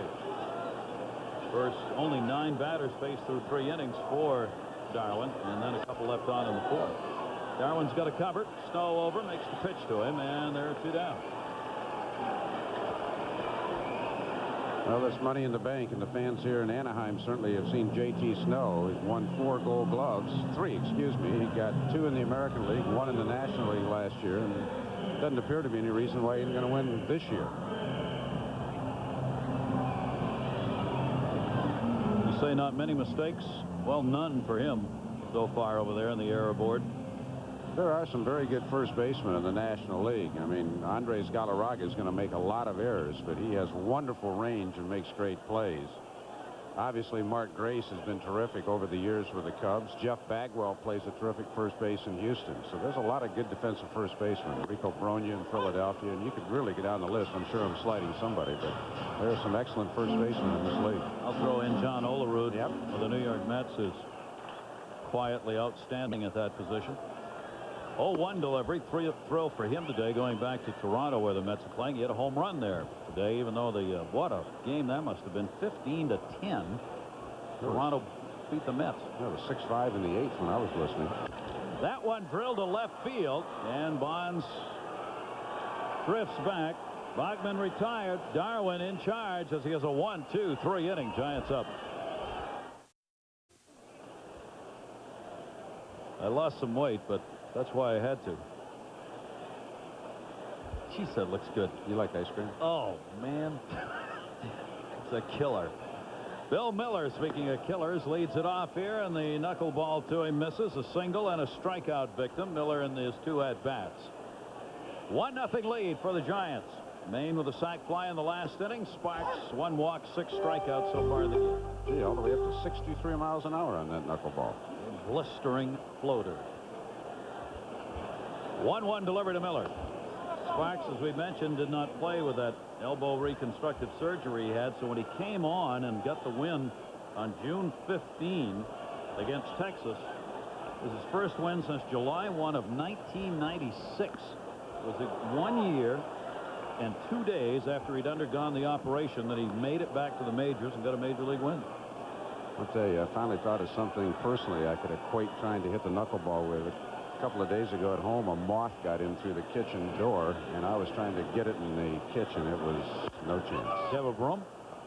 Fair ball at first base. Cecil Fielder. Sparks covers. No, I was trying to swat it with my hand, which no chance. That would be like hitting a knuckler. Slow walk back here. Sparks will regroup after covering. Well, Big Cecil, he'll never be considered one of the great first basemen, and as I probably figured when I was ad-libbing off the top of my head, I forgot Wally Joyner in San Diego, who's a terrific first baseman. 1-0 count on Bonds. Bonds struggling with a knuckler, struck out and flied out. As Dave has mentioned, he's been struggling anyway. 1 for his last 18. Right center field. Take a good look. That slump may be over. Goodbye, home run. Bonds, 2-0 Giants. Waited a little bit longer and was a little quicker, and the knuckleball didn't have the great late movement. No doubter, and Terry Collins knows it. Just the 3rd home run given up in 4 starts by Sparks. 2 to left-handers. Bonds really wrapped that one into the power alley. Well, Barry, with his 392nd career homer, well over 400 stolen bases. Nobody, of course, has ever done 400 homers, 400 stolen bases. I think Barry knew where that one was going to end up. So a 2-0 lead on the 5th hit for the Giants on the home run by Bonds. Hayes wanted 1-2 and doesn't catch up to it. Barry Bonds, 18 home runs, 59 runs batted in now. And the Giants get the long ball off Sparks. Hayes punches that one to right field. It'll stay up long enough. Garrett Anderson. Hayes retired, 0 for 2 and a walk for Charlie Hayes, and there are 2 down. Ball stayed up a little longer for Sparks in the last 2 hitters. Barry kind of showing his teammates how he did it. Yeah, I waited a little longer and just dropped the head on it. I'm going to hit that thing this time.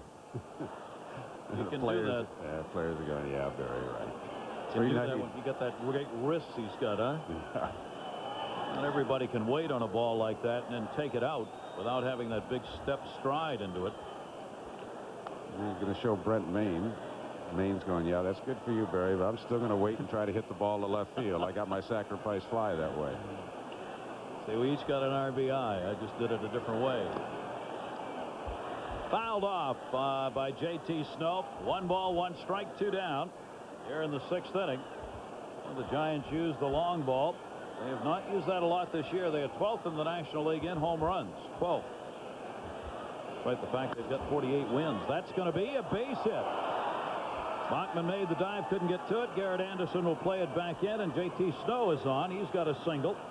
So with 2 down, he keeps the inning alive here for Anaheim. Well, knuckleball is such a unique pitch. I mean, certainly Steve Sparks is not getting tired. You don't get tired throwing knuckleballs, but all of a sudden this inning, the last 3 hitters, not quite as much late movement on the ball. The last 3 balls have been hit right on the button, including the line out by Charlie Hayes. It is such a touch and feel and release type pitch that just one little flaw can make it flatten out some. Chris Jones, the flaw, and he'll drive the ball on you. Jones called out last time up when he bumped into the ball out in front of the batter's box. Base runner interference took him out of there. He popped out his first time up. Throw to first base. Not a very big lead over there for J.T. Snow. 2 down, 2-0 lead, and the knuckler misses inside here. Chris Jones ahead on the count, 2-0.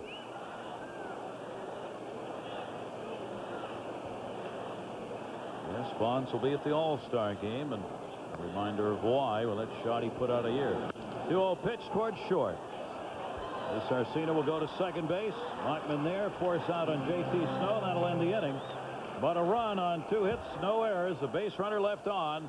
The bomb by Bonds. Giants up 2-0.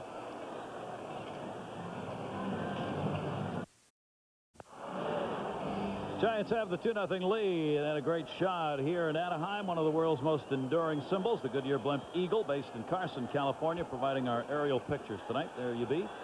And for a look inside the Goodyear Blimp and how it maneuvers, just log on at www.goodyear.com. Giants have the 2-0 lead. Angels trying to do something they've done a lot of this year, and that's battle back. Gary DiSarcina getting to a double play his first time up. 1 for 4 here in the series. Danny Darwin down low to him. 1 ball and 1 strike. Top of the order, Erstad and Hollins to follow. 1 walk, 3 strikeouts for Danny Darwin, looking for his 7th win of the year, his 702nd Major League appearance. Looking for his 170th win in the majors. 2-1 count. He has been very effective here in this game of not making fat pitches. He's thrown strikes. They've been on the corners, and he's been in the strike zone when he's wanted to be. 2-1 down to third. Hayes, the backhander, right on the bag. Long throw. DiSarcina, 1 down. Darren Erstad coming to the plate, hitting .317. One of the things he does, he gets the bat through the hitting zone about as quickly as anybody in the game today. We take a look. The hands held high. First movement will be back to get him started. Weight back. Look at the blur. Already tremendous bat speed there, coming through into the contact area. So from that one spot to the contact area, he's about as quick as anybody. And one of the reasons Rod Carew says he drives forward with his front elbow down. He doesn't lift his elbow the first thing. He said that's one of the things Jim Edmonds does now and then, and he gets in trouble. But he said Erstad is picture perfect. He said the ceiling for this guy is unlimited. He's certainly raising the ceiling here this season. 1-0 count on him. Erstadt going to the All-Star game, lines that one to center field, but it's a deep center field here, and there's a lot of room. That'll be hauled in by Hamilton. Erstadt retired, 2 down. Talking to Crew, I said, who are some of the other guys in recent vintage you can think of that have that great quickness? He said, obviously, Gary Sheffield of the Dodgers. Paul Molitor, in his heyday, he said, was short and quick, but generated that tremendous bat speed. Talked about Mark McGwire. When McGwire hit 49 home runs, I thought back in '87, he had a lot longer swing than he has now. I mean, McGwire has really learned to be short and quick, and he doesn't miss many mistakes. And so strong with that short, quick swing. I mean, once he gets that bat into the strike zone, he generates the power on his own because of the upper body strength he has, and doesn't need that long cut to develop power. Darwin with 2 down. That one ripped to right field by Hollins. It'll bounce around in the corner. Javier will get it back in, and it'll be a stand-up 2-out double for Dave Hollins here in the 6th inning. And off Danny Darwin, that is just the 3rd hit Anaheim's picked up in the game. Danny starting to elevate the ball a little bit here in the 6th. Erstadt hit it a ton to center field. Now Hollins hits one into the corner. I mean, again, Darwin's pitch count not very high for being in the 6th inning, but this is when Dusty Baker and Ron Peronowski are starting to take a long look at Danny Darwin. He doesn't have the stamina that he once does, even though he keeps himself in great shape. At nearly 43 years old, the legs just start to go a little sooner than they used to. His longest outing, he did go 8 innings midway through the first half of the season in a win against Montreal. Last 2 games, 6 1/3, 5 2/3, 6 innings, 6 1/3. That's about it. He's 5 2/3 here with 2 down, and Edmonds up and inside for a ball. But the pitch efficiency, that's only a 67. Certainly a great sign for Dusty Baker and the Giants. Edmonds now trying to get the Angels on the board. With a runner on at second base and 2 away. Edmonds has been a strikeout victim. Both of his at-bats, 2 of the 3 Ks that have been picked up by Danny Darwin, have come against Edmonds. Hollins, the base runner, on at second with a 2-bagger, his 12th double of the year. Taking the fastball inside corner. Edmonds trying to dance that into a ball, but no such luck. But Chuck Merriweather, the home plate umpire, 1 ball, 1 strike on it.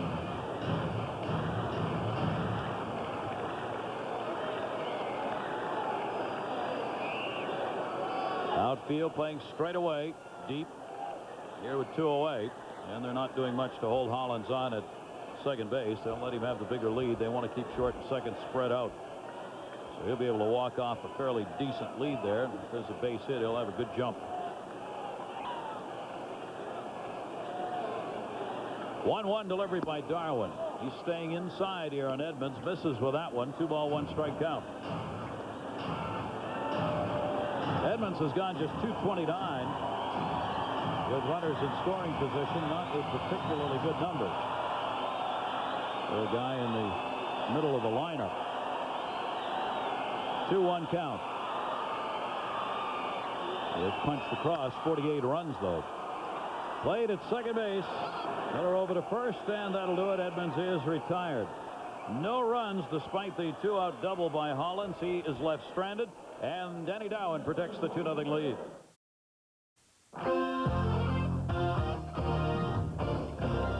ESPN Wednesday Night Baseball is brought to you by AT&T. Pushing the limits. It's all within your reach. Welcome back, everybody. Second half of our doubleheader here on Wednesday Night Baseball. Gary Thorne, Dave Campbell, and the Giants have the 2-0 lead after losing 4-3 in the opener of this interleague set last night, and that pitch is going to be taken up high for a ball. Giants getting their runs on a Brett Maine sac fly in the 5th inning, and the 18th home run of the year by Barry Bonds in the 6th. Javier, he'll be out of there. D. Sarcina moved over a bit towards second base. Javier's now 1 for 3. Take a look at our in-game box score. And who's putting up the numbers here in this one for the Giants? Bonds with that home run. Hayes has been on with the walk. Javier scoring that run on a sac fly that was picked up by Brent Maine. You see Bonds, as Dave mentioned, his 392nd career home run. Yeah, and if you even want to get more depth on your in-game box score. You saw it. Just punch in ESPN.com on your internet, and it is there. They have play-by-play, what every batter has done in the game. It is very interesting if you happen to have a computer. If you join us late, you can catch right up. Rich Aurelia. 1-0 count on him, and that'll be foul back. Danny Darwin, 70 pitches, looking at a little blister he has there. Could be from throwing the breaking ball. Looks like that thing is well calloused over the years, though. And looking to see if there's any activity in the bullpen. Doesn't appear to be. Nope. And so Danny obviously is going to continue on. Just keeping an eye on it at this point. 1-1 count on Aurelia. Of course, I was looking in the wrong place for the bullpens here with a new configuration at Edison Field, and now I see them. They used to be hidden, and now they're in plain view. One over the other. There they are. Upper and a lower. And that one hit in the air towards the bullpens, but it's not going to go that far. Erstad back will haul it in. Really is retired 1 for 3 for Rich Aurelia. And let's check in, see what's going on elsewhere. Reese Davis. Gary, home runs are going on in Seattle. David Segui already homered once. You had Edgar Martinez on second, who just missed a homer because a fan interfered with the ball. So Segui puts one up there that a fan can catch without being run afoul of the rules. It is now 9-4, bottom of the 5th. You got to get them when you can. Brent made an RBI sac fly, and the pitch is taken inside. 1-0 count. I tell you, certainly just dues for Ken Griffey Jr., Alex Rodriguez, Edgar Martinez, but David Segui is having a terrific year. But because the Mariners aren't winning, he's kind of another guy's getting lost. 1-0 count, 2 away here. 7th inning. 4 have been left on by the Giants in the game. Only 2 of those in scoring position. 3 have been left on by Anaheim against Darwin, and Darwin looks like he's done for the night. Yeah, but nobody's warming up. Maybe he's going to go soak it in some pickle brine. That's right. I'm sure he's got a barrel there. Yeah, that was the old Nolan Ryan remedy. He used to have calluses and blisters. Vinegar on a cut kind of thing. 3-0 count to Maine. He'll take all the way. Sparks with a fastball. This time gets it in. 3-1. Sparks pitching well, striking out 6, walking 1. Just not had run support here in this ball game tonight, as he's given up just the 2 runs on 6 hits. In his 4th start, he comes right back with another fastball. 3-2. Got that one down and away. Giants under a little heat today. The Padres won. In fact, the 3 teams with the best record in baseball, the Yankees, Braves, and Padres, all continue to win. They won today. Some big numbers going up. Yankees now with 57 wins, Braves with 55, Padres have 54, and the Astros 51. So 4 teams already over 50 wins. Anaheim is trying to join the group here tonight at 50. And the Giants are only a couple games behind that at 48. As Darwin's back on the bench. Swung on and missed. Strikeout number 7 for Sparks. 7th inning stretch time here in Anaheim. What Sparks needs is a little offense, and these big guns will be coming up when we come back. The Giants with a 2-0 lead on the Angels going to the bottom half of the 7th inning. A reminder coming up on the Deuce. NASCAR qualifying for the Pepsi 400 from Daytona Beach, Florida. You will see that on the Deuce tomorrow at 9 o'clock Eastern Time. Here on the mothership, Gary Thorne, Dave Campbell, Southern California, where the traffic never stops. Except when you're driving the car and you're on the freeway. And it's always stopped. Fans have had their stretch. That is not a movie set, of course. Here at Edison Field, that's center field where the water fountains are. I thought it was Thunder Mountain. Looked like it, didn't it? Yeah. It's Camera Mountain. 2-0 lead for the Giants, and Salmon leading it off. He has walked and popped out for Tim Salmon. Had a couple of hits last night, went 2 for 3. He is now 3 for 15 lifetime against Danny Darwin. And Darwin misses down low and falls behind 2-0. One of the reasons you can be effective as a pitcher is keeping the leadoff men off. Will be action in the bullpen now for the Giants. John Johnstone said he's been struggling a little bit lately. Been leaving pitches up in the zone, but he's starting to loosen. That one turned on and heading to the seats. Or it'll be a foul ball and a 2-ball 1-strike count on Tim Salmon. Charlie couldn't get that one, but I think he probably remembers the one he did in '96. Final out of the World Series when the Yankees won. Right place, right time, and forever in your video replay machine. Caught the ball, 2 arms up over his head, jumping up and down, and the celebration began. Charlie Hayes. 2 ball, 1 strike count here on Salmon. Only 2 leadoff batters have reached in the first 6 innings against Darwin. So you think you got baseball figured out. That year in postseason, the Braves lost the first game, won 3 in a row, or lost 3 in a row. They were down 3-1 to the Cardinals. Next 5 games, they outscored their opponents 48-2. It's the old goal figure question. Yeah. So they're up 2-0 going home to Atlanta in the World Series. There wasn't a person on the ESPN crew that thought we'd be going back to New York. Not only we go back, the Yankees won. Tim Salmon, a leadoff walk, ever dangerous if you're the defensive team as Dusty Baker's Giants are. You take a look for Anaheim, our in-game box score. Not much there. Edmonds a couple of strikeouts. Salmon now a couple of walks. You see they lead the American League West by 4 games. Coming into this one tonight, but they are trailing here by a score of 2-0. But a chance to get back in the 7th inning. Cecil Fielder 0 for 2. He has struck out and fly to center field. Obviously the 4 because the Dodgers, their crosstown rivals, knocked off the Texas Rangers 7-5, and Ron Peronowski, the pitching coach, is on his way out to talk to Danny Darwin. I mean, we saw him looking at that finger in between innings, so you knew something was up. He comes out and walks Salmon, delivers low, so Peronowski may say, Danny, what's going on? Can you go any longer? Danny goes, huh? Yeah. Of course I can. Wants to know the truth here about whether or not it's bothering him. Throwing strikes. Johnstone is ready in the bullpen for the Giants. Ronnie Peronowski, one of the finest relief pitchers in his days with the Dodgers. Guts of a burglar. Bases loaded 3-2. You never would look for the curveball, but you always got it, and it would be a strike.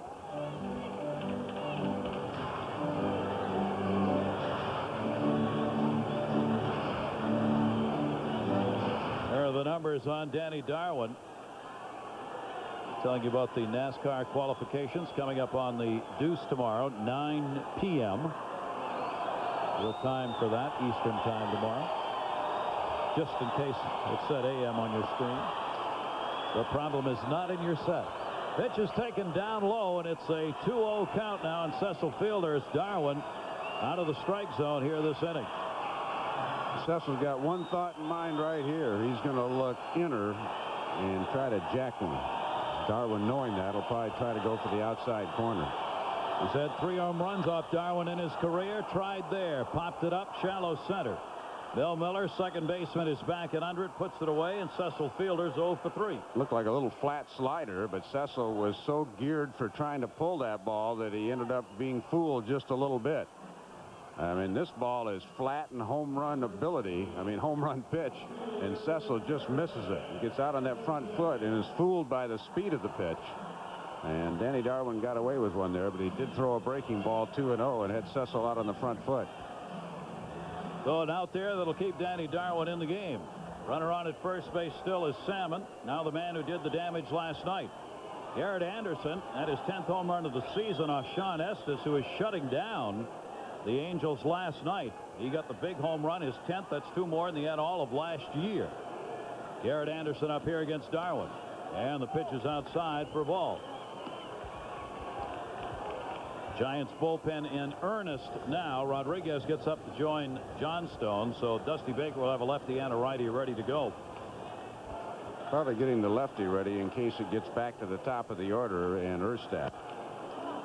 Fouled off hard outside of first. 1 ball, 1 strike. Matt Walbeck on deck has a much better batting average, swinging from the right side as switch hitter, so you wouldn't really want to bring in Rodriguez to pitch to him. And then you got Bachman and DiSarcina with only Orlando Palmeiro on the bench from the left side. Danny Darwin wants the ground ball double play right here with 1 down. Garrett Anderson has grounded into 7 double plays on the season. Despite being a left-handed batter and getting out of there in a hurry, he hits the ball so hard that they can turn 2 on him. He'll play behind Salmon at first.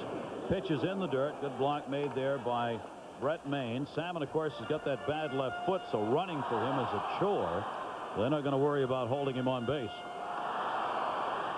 Well, one thing in this inning for Danny Darwin, little telltale signs. He got behind Salmon and walked him. He got behind Cecil, 2 balls and no strikes, and got away with a flat slider in the middle of the zone. Now he's behind again, 2-1. When Darwin was on his game early, he was getting ahead in the count all the time. Cecil's going to see that pitch in his sleep tonight. This Giant bullpen, best in the majors, ERA at 2.52, so Dusty Baker will not hesitate to go out there to get help for his starters. Well, the bullpen that's done the job they have done. That has been a major factor in the Giants' 48 wins so far this season. 2-1 delivery on the way, and a strike called on the inside corner. You saw Garrett Anderson kind of jump away from that, but he's close enough to the plate. Well, Chuck Merriweather's been pretty consistent in that call. We saw Darren Erstad jump away. Good job of framing by Brent Maine. That may be one that ended up in the strike zone where Maine caught it. But Anderson didn't think it was a strike where it went past the plate, which is the main criteria. 2-ball, 2-strike count here with 1 away. Way outside. One of the things that's happened in the game, of course, with the brushback pitch really going out of the game, the hitters are more and more willing to crowd the plate, and they tend to stand right on top of it. When Ron Peronowski pitched, brushback was part of the game. And if you nailed somebody with it, you nailed them, and that was accepted. Today, guys expect to own the inside part of that plate. And as Bob Gibson said when he pitched, that's mine. You get over there, I'm going to hit you. 3-2 delivery. That's going to be a gaffer. Garrett Anderson picks up the base hit. Salmon will make the turn and will go to third base. And with 1 away, Anaheim's got the corners covered. Bonds made an excellent play, number 1, to cut it off. That wasn't the difficult, but throwing the ball to second base, even though he knows Salmon had the bad foot, he wanted to throw the ball to second base to keep Garrett Anderson first, to keep the double play in order. You see Anderson takes that sinker away. Bonds cuts it off. He knows that Salmon's got a bad foot, but he also knows that Garrett Anderson would be the tying run, and he throws that ball to the correct base. Take a look at Salmon running, and you can see very gingerly on that foot, running a little better than I thought he was going to, and that's going to be it for Danny Darwin. So Danny Darwin will leave the ball game with the Giants on top by a score of 2-0. Dusty Baker wants the right-hander. A good performance by Darwin, but a dangerous situation here in the 7th inning for the Giants. Danny Darwin out of there, but with a chance to win this game. Of course, he is responsible for the 2 base runners who are on, with the Giants leading at 2-0. 6 1/3, no runs so far on 4 hits, couple of walks, 3 strikeouts, 84 pitches thrown. Now, no surprise, Dusty Baker had the lefty and the righty going, but because Matt Walbeck, the switch hitter, hits over 100 points higher batting right-handed, he brings the right-hander in to keep Walbeck on the left side. A lot of times you like to bring the left-hander in a double play situation to make the switch hitter bat right-handed, but with a 100-point disparity, Dusty will go the percentages with Johnstone. So the bullpen will be tested here, and Johnstone, of all the bullpen members, is the one right now who's had his problems. He's been scored upon in 5 of his last 6 outings. He's given up 8 earned runs in the last 6 innings pitched and has lost a couple of games. So Johnstone, one of the few in that pen that has struggled. 1st and 3rd, 1 down. Walbeck will foul that one back, strike 1. 2-0 lead, bottom of the 7th inning. Giants are on top, Angels threatening.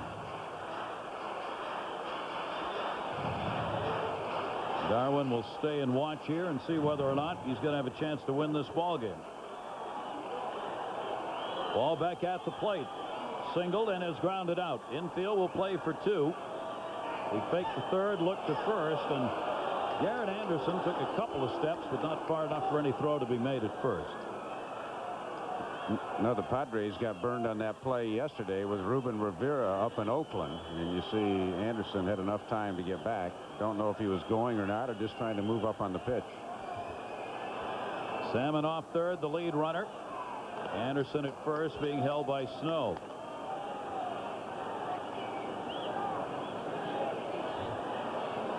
Salmon's the 1st base runner. The Angels have gotten over there to 3rd tonight against Danny Darwin. 1 strike count. Wallbeck waiting. Johnstone the high set. Fastball away, and it's a 1-ball, 1 strike count. Talking with Johnstone before the game tonight, I asked him what the problem had been. He said he just had been hanging everything in the middle of the plate. He wasn't quite sure why. They've been trying to work on some things down in the bullpen. But he said he's been a little befuddled because he had been pitching so well the first 2.5 months of the year. A key member of that, and is, of that bullpen. Throw over, not a big lead. 1-ball, 1 strike count.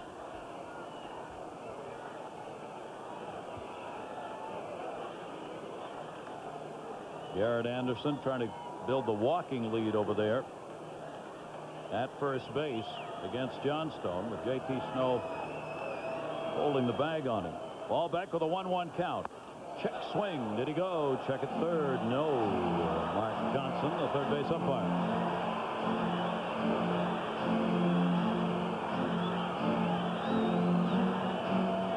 No, umpires say it's the intent, and it appears Wallbeck tried to hold back. A lot of people think that the bat crossed the plate, etc., but the umpire ruling on that was the intent to swing or not. 2-1. And he missed down low. Falls behind on Wallbeck, 3-1. That'll bring Brent Maine out to the mound to talk with him here, with Bachman on deck. Well, again, you mentioned the Giants bullpen has been so superb, but like last year, they get an awful lot of work. And sometimes that takes a little bit of a toll. Steve Reed, one of their fine right-handers with an ERA under 2, is ready, but he missed 6 games with a bit of a stiff shoulder. 3-ball, 1 strike count on Walker. Salmon off third. Garrett Anderson off first. Angels trailing 2-0. Swung on it, missed, went after a heat. Good fastball he couldn't catch up to. That was a hitter's pitch. 3-2. Terry Collins' decision now whether to start the runner or not.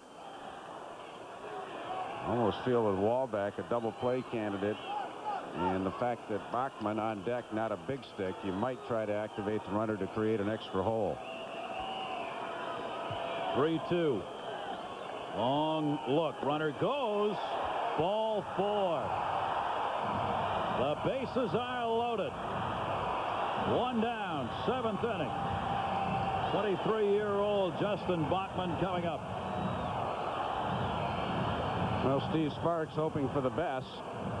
Dusty Baker looking at Terry Collins to see if he might pull the one switch to the left-handed batter Palmeiro, but so far no. Obviously Terry Collins knows if he goes to Palmeiro, then they're going to bring Rodriguez. Of course, at that point Collins would have the last option to re-pinch hit for Palmeiro, but right now we're just going to stay status quo. Bachman up, bases loaded, infield at double play depth with 1 down. Johnstone's fastball, he's not close. He's really struggling here. That's why Maine's going out. Not hard to see why a guy like Johnstone would get in some trouble with his control problems. He's got a lot of different motions to his delivery, and Ron Peronowski back to the telephone. It's not a simple delivery. A lot of elbows, legs flying, and you can get out of kilter. Lilian Taveras starting to get up now. Another right-hander in the San Francisco bullpen. You can get, I'm going to say, you can get some mechanical jinx in there with the delivery he has. Bases loaded, 1-0 pitch. He has totally lost the release point of his pitches. He has no idea when he needs to let go of the ball right now, and Dusty Baker's on his way out. Yeah, he's dropping the arm down and almost throwing uphill. And again, I mean, it starts to be a physical thing, then it gets to be psychological, and Bake's just going to try to calm him down. You know, Johnstone right now is throwing uphill. I mean, the delivery, he's got a lot of arms and legs flying, and then the delivery, if we watch this last pitch, he's going to get under this pitch and almost throw it uphill. Here he comes, and look, just not a good release point at all. That was kind of a spinning slider. You can tell the funk he's in by his season numbers. I mean, opposing hitters are hitting only .208 off him, walking only 21 in 44 innings while striking out 51. So it's not as though he hasn't been effective before this funk. 2-0 delivery. That one hits the runner, who is in foul territory and down. What a shot at third base. Tim Salmon who's already got that bad left foot, took that shot flush as he was not deep in foul territory coming off third base. Well, that's why they always teach you to take your lead in foul territory, but Salmon obviously hampered with the foot. Maybe it's tougher to get out of the way because he couldn't spring out of the way on that foot, but you can see he's in great pain right now. Ball hit him in the lower leg somewhere. He tried to jump away from the line drive, doing that jackknife back, and didn't. And he got all of that line drive that was hit hard by Bachman and immediately went down. Tim Salmon.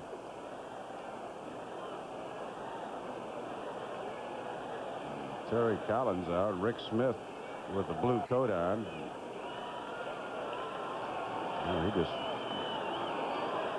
The legs aren't bad enough with that foot injury. He's got something else to concern himself with now. Hard to believe he's going to be able to stay in the ball game the way he went down and the way he looks. Damon Mayshore is starting to run some wind sprints down the left field line. He would be the guy evidently to come in and pinch hit if Salmon can't continue.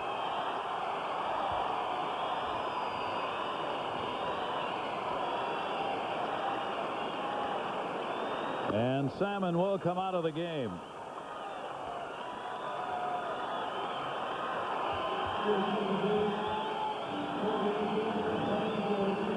Well, he's been playing on courage for the last 2 months to begin with. You see him taking the lead.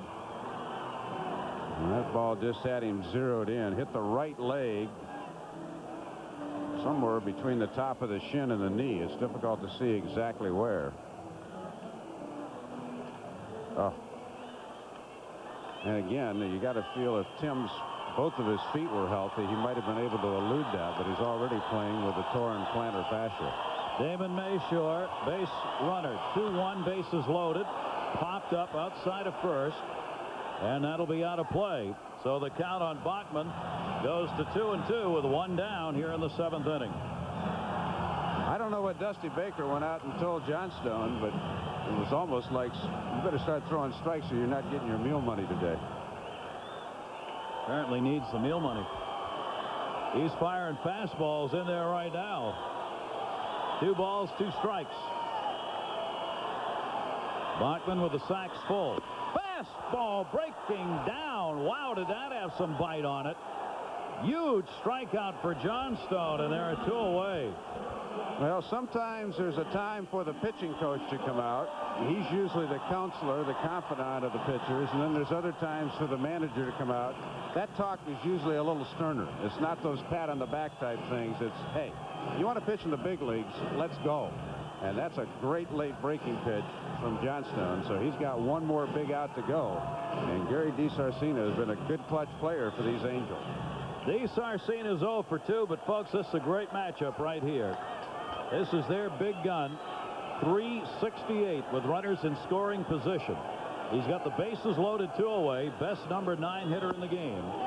And he takes the fastball up high from Johnstone, who's got no place to put DiSarcina. Big-time RBI producer for Anaheim. And a big chance for him right here with his team trailing by a score of 2-0. Johnstone, pure heat, keeps it down, gets it in, 1-1.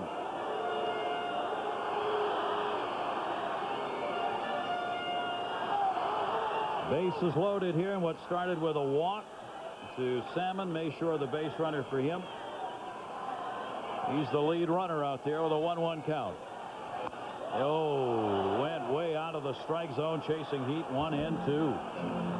One of the problems DiSarcina has had over the years is lack of patience at the plate. Only 17 walks all last year, and this ball clearly way out of the zone, but he couldn't hold the swing up. So now he's in a hole, 1-2. He's really going to have to fight to make contact here. He's really made contact this year. 23 strikeouts and 10 walks, so he's put it all in play. 1-2 delivery to him, and he just got that one off the end of the bat. Johnstone down and away to him. And it remains a 1-ball, 2-strike count on Gary DiSarcina. Danny Darwin waiting, hoping. Lead 2 runners, his responsibility, the starter. John Stone trying to preserve the opportunity for Darwin to win this game. He's there on the bench. 1-2 delivery. That one lined. It is going to curve. Foul. Darwin got away with a high breaking pitch to Cecil Fielder earlier this inning. Another high breaking pitch. So the Giants are living right now. That was not a good 1-2 pitch. It was a hanging breaking ball. And DeSarcina just got out in front of it. If you're going to throw a breaking ball, you have to get downward tilt. You throw that thing flat where it just stays in the same plane in the player's eyes, you're going to hit it hard somewhere usually. Gary DeSarcina, the third most difficult to fan in the league. Swung on and fouls that one off again, and you've seen him go out and foul off a couple of tough pitches. Guys who don't strike out have the ability to fight off good pitches, forcing the pitcher to have to make it a little fatter or waiting for one that is fatter. That's what DeSarcina has done this year.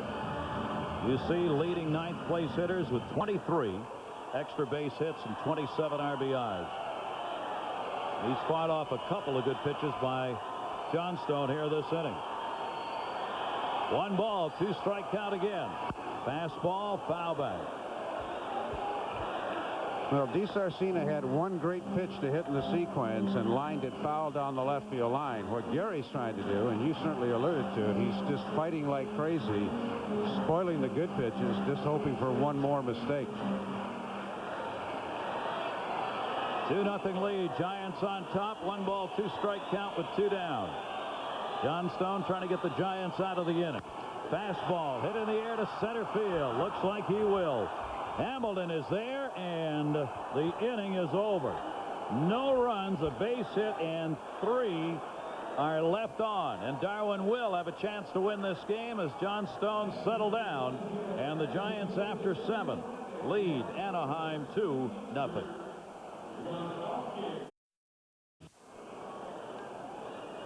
High above, the Goodyear Blimp Eagle been providing us with the aerial shots tonight. At the controls, pilot Joel Chamberlain from Norwood, Mass. 1988, 100th anniversary of Goodyear, and the 73rd for its blimp fleet. We thank them for the great shots tonight. Javier Estrella, the cameraman, working up there in the blimp tonight. What a job that is. Great view. Darrell Hamilton. 1 ball, 1 strike count on Hamilton here in the 8th inning. Hamilton 1 for 3, a single his first time up, extending his hit streak to 4. Grounds this one to DeSarcina. High throw, tag made by Cecil Fielder. 1 away. Sparks has gone the distance for the Angels. 31-year-old right-hander trying to start out 4-0 here since being called up. Walked only 1, struck out 7, but right now trailing 2-0. Well, a key at bat last inning, Gary DeSarcina missed 1 pitch he should have hit, and then he hit 1 hard, but hit right at Darrell Hamilton. So sometimes baseball luck doesn't always go your way. The old atom ball, no matter how hard you hit it, if it's at somebody, probably gone. 302 average now. The single picked up in the 4th inning. RBI, sac fly by Brent Mayne in the 5th, and the home run by Bonds, and a base hit here for Miller. Played by Garrett Anderson, and 1 on, 1 down.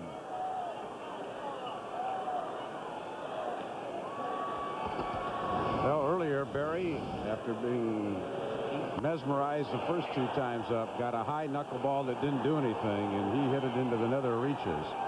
That one was gone from the get-go. Barry knew it.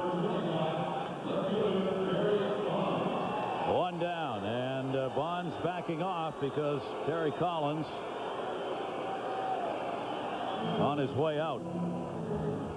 So Steve Spark behind 2-0 in this game with Bonds coming up is going to leave the ball game right here. So he's not going to have a chance to go 4-0, but he did a fine job again in his 4th start for the Angels.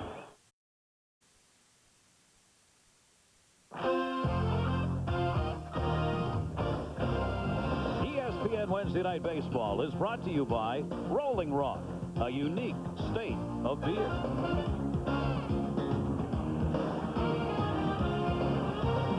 Welcome back, everybody, here at Anaheim. Game still up for grabs. The Giants have the 2-0 lead. Sparks out 7 1/3. Couple of runs and 7 hits, a walk, and 7 strikeouts for the starter. Well, you see Sparks, who has to take the catcher's mitt with him, too. Yeah, when a knuckleball pitcher goes to the big leagues, he has to bring a catcher's glove just in case his catcher doesn't have it. Walbeck will put on back the regular glove now.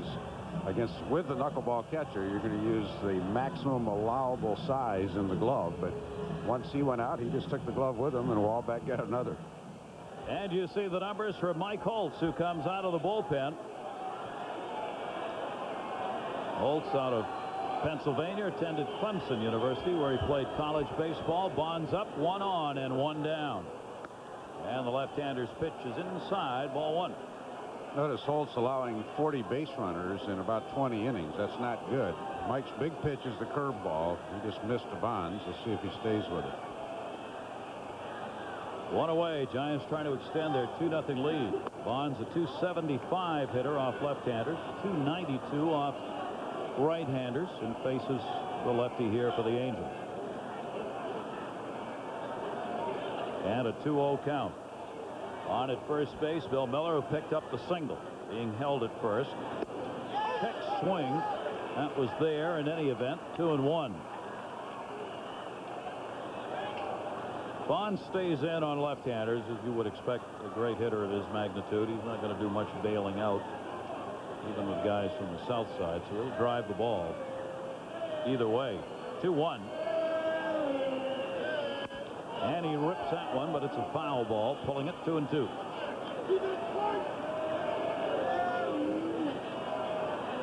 Bonds this year 4 home runs off left-handers and 14 off right-handed pitchers. See the major league home run leaders in the 90s. Ken Griffey Jr., who added 1 today. Barry Bonds added 1 today. Mark McGwire, Cecil Fielder have not. And that one, inside out to short. Wow, you don't see many of those off anybody. You see he's smiling there. Inside out swing, easy out. Let's check in with Reese Davis. Reese. You want to see guys laughing about a play? Check this one out. White Sox and Astros. Doug Henry bounces it up there. Where did it go? Brett Ausmus doesn't have a clue. It's in Jerry Davis, the umpire's shirt. So Ray Durham races home. Watch that. Right in the pocket. He's got one baseball in his pocket, and the other one's giving a high five. Astros win at 10-4. I've never seen that. That's impossible. What, they got Velcro on that baseball now? Right into his pocket. Oh, my.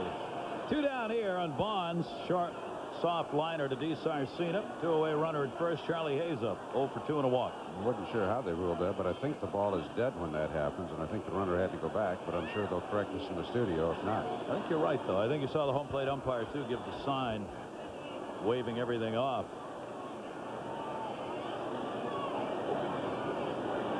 Left-hander Holtz trying to get the final out here. Miller takes his lead at first base. And he'll be chased back. And I think if it gets caught in the catcher's chest protector, he doesn't know where it is. I think it's fair game at that point. No, ball was in play, the run scored. Good, that's just what we said. Yeah, of course it was. Charlie Hayes at 2 down. Yep. Rule book 101 reading in the offseason this year. And inside, big chance for Hayes here. Has really mashed up the left-handers. 358 against Southpaws, 100 points, exactly 100 points higher than against right-handers coming into this game. Holtz the step and throw over to first base.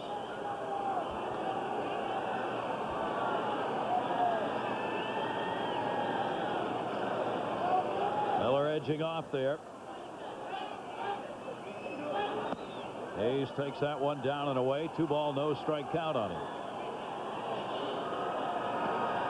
Both teams into the bullpen now.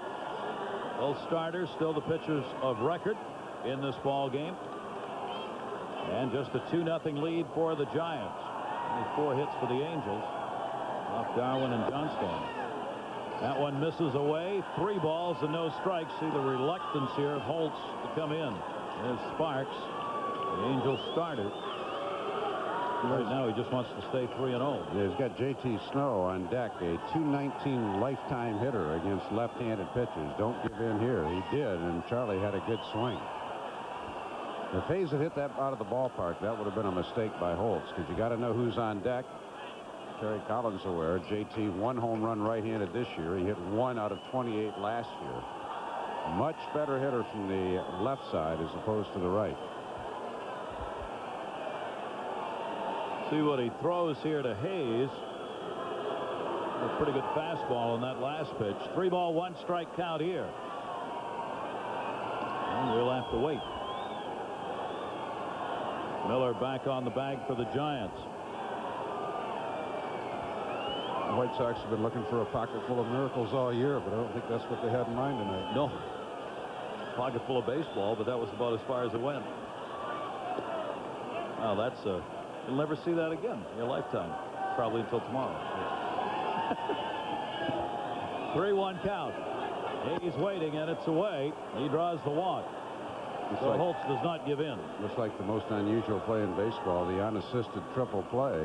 1927, it happened on back-to-back days. There's only been 10 in the history of Major League Baseball. That's probably what they said. We saw the unassisted triple play. You'll never see that again. That's right. Happened the next day. Till the next day. Johnny Nin was one of them. Happened with the Cubs and I think the Tigers. Almost had a triple play in a Mets game the other day, and runners were going on a line drive to short that Ordonez robbed a guy of a hit on. He couldn't get up in time to make the play at first to get the runner at second and turn 2. In fact, they were so numbed by the opportunity, they kind of held the ball and looked at the runner long enough for him to get back. They couldn't believe they actually had a chance at a triple play. 1 strike count. J.T. Snow, runners on at first and second. Giants leading it by a score of 2-0. Holtz, the left-hander, outside, low, ball 1, 1-1. Single. Miller's on at second base. Walk. Hayes, he's on at first. A couple of modern-day players have turned them. Mickey Morandini with the Phillies and John Valentin of the Boston Red Sox. 2 of the 10 in history. 1-1. Swung on and missed 1 and 2. I think it was Morandini. Mickey Morandini. Yeah. I knew Jeff King was the batter with Pittsburgh. The broadcaster, it's one of the toughest plays to call because you just don't expect it. You're dumbfounded. Yeah. Swung on and missed, so Snow continues his struggle against left-handers as Holtz comes on and gets the K. No run, a base hit. Couple are left on here for Sparks. He can't win it, but he sure would like not to take the loss. Angels need runs.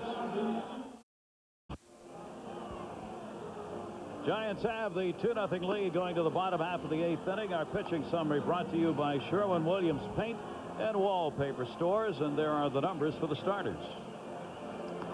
Well, Danny Darwin certainly did his job. I think he was hoping to go a little longer, but when that blister cropped up after 6, you knew he was probably on a short leash.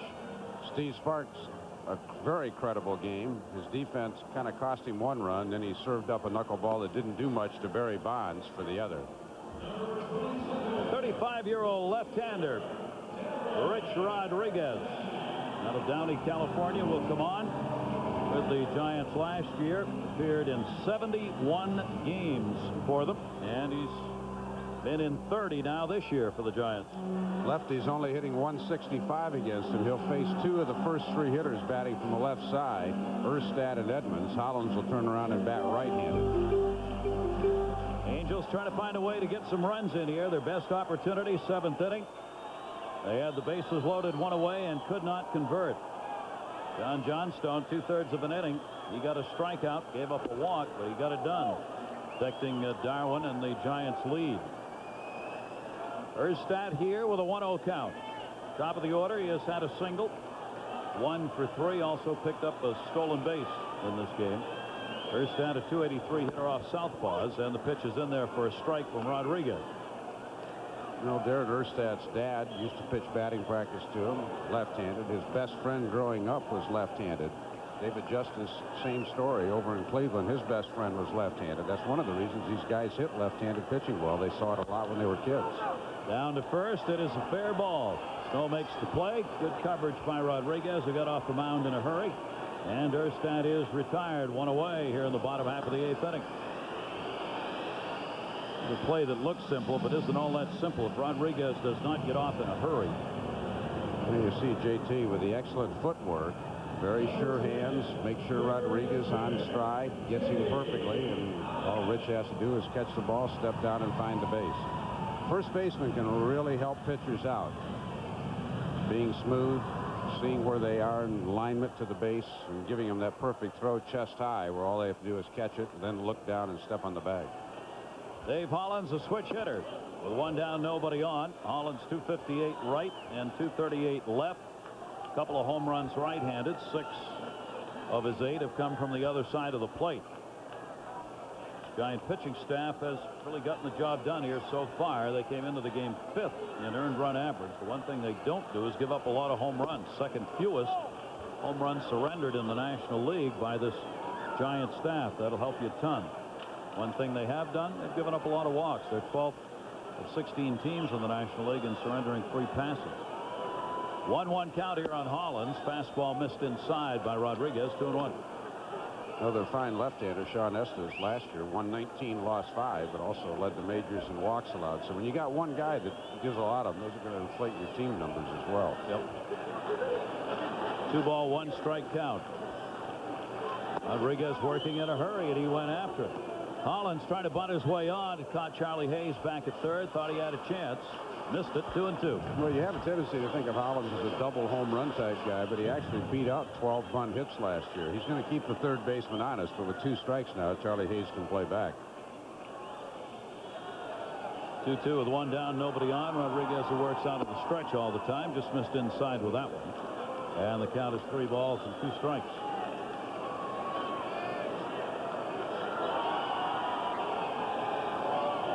Got a report on Tim Salmon. He took that line drive in foul territory and a foul ball. A contusion on the inside of the left knee, and Salmon had to leave the game.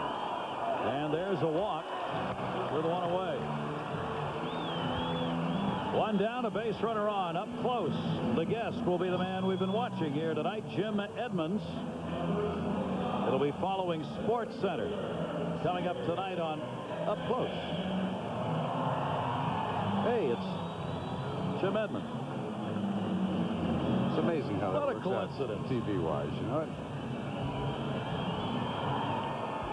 So Rodriguez gives up the walk, and with just a 2-0 lead, they're all important because one swing of the bat in this ball game can be tied. Edmonds a couple of strikeouts, and he is grounded out.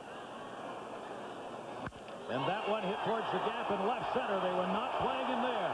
Bonds will chase this one down. Hollins making the turn. He'll come around to score. An RBI double for Edmonds, and it's a 2-1 lead for the Giants. I mentioned lefty's only hitting 165 against Rodriguez, but he walked Hollins, got a fastball up to Edmonds, and that's going to be it for Rodriguez as Dusty Baker will want the right-hander now. Fastball middle away, and Edmonds doesn't try to pull it. Bonds was playing near the line. No chance. He gets over and gets a good relay back. Hollins had a great jump off first and scored easily.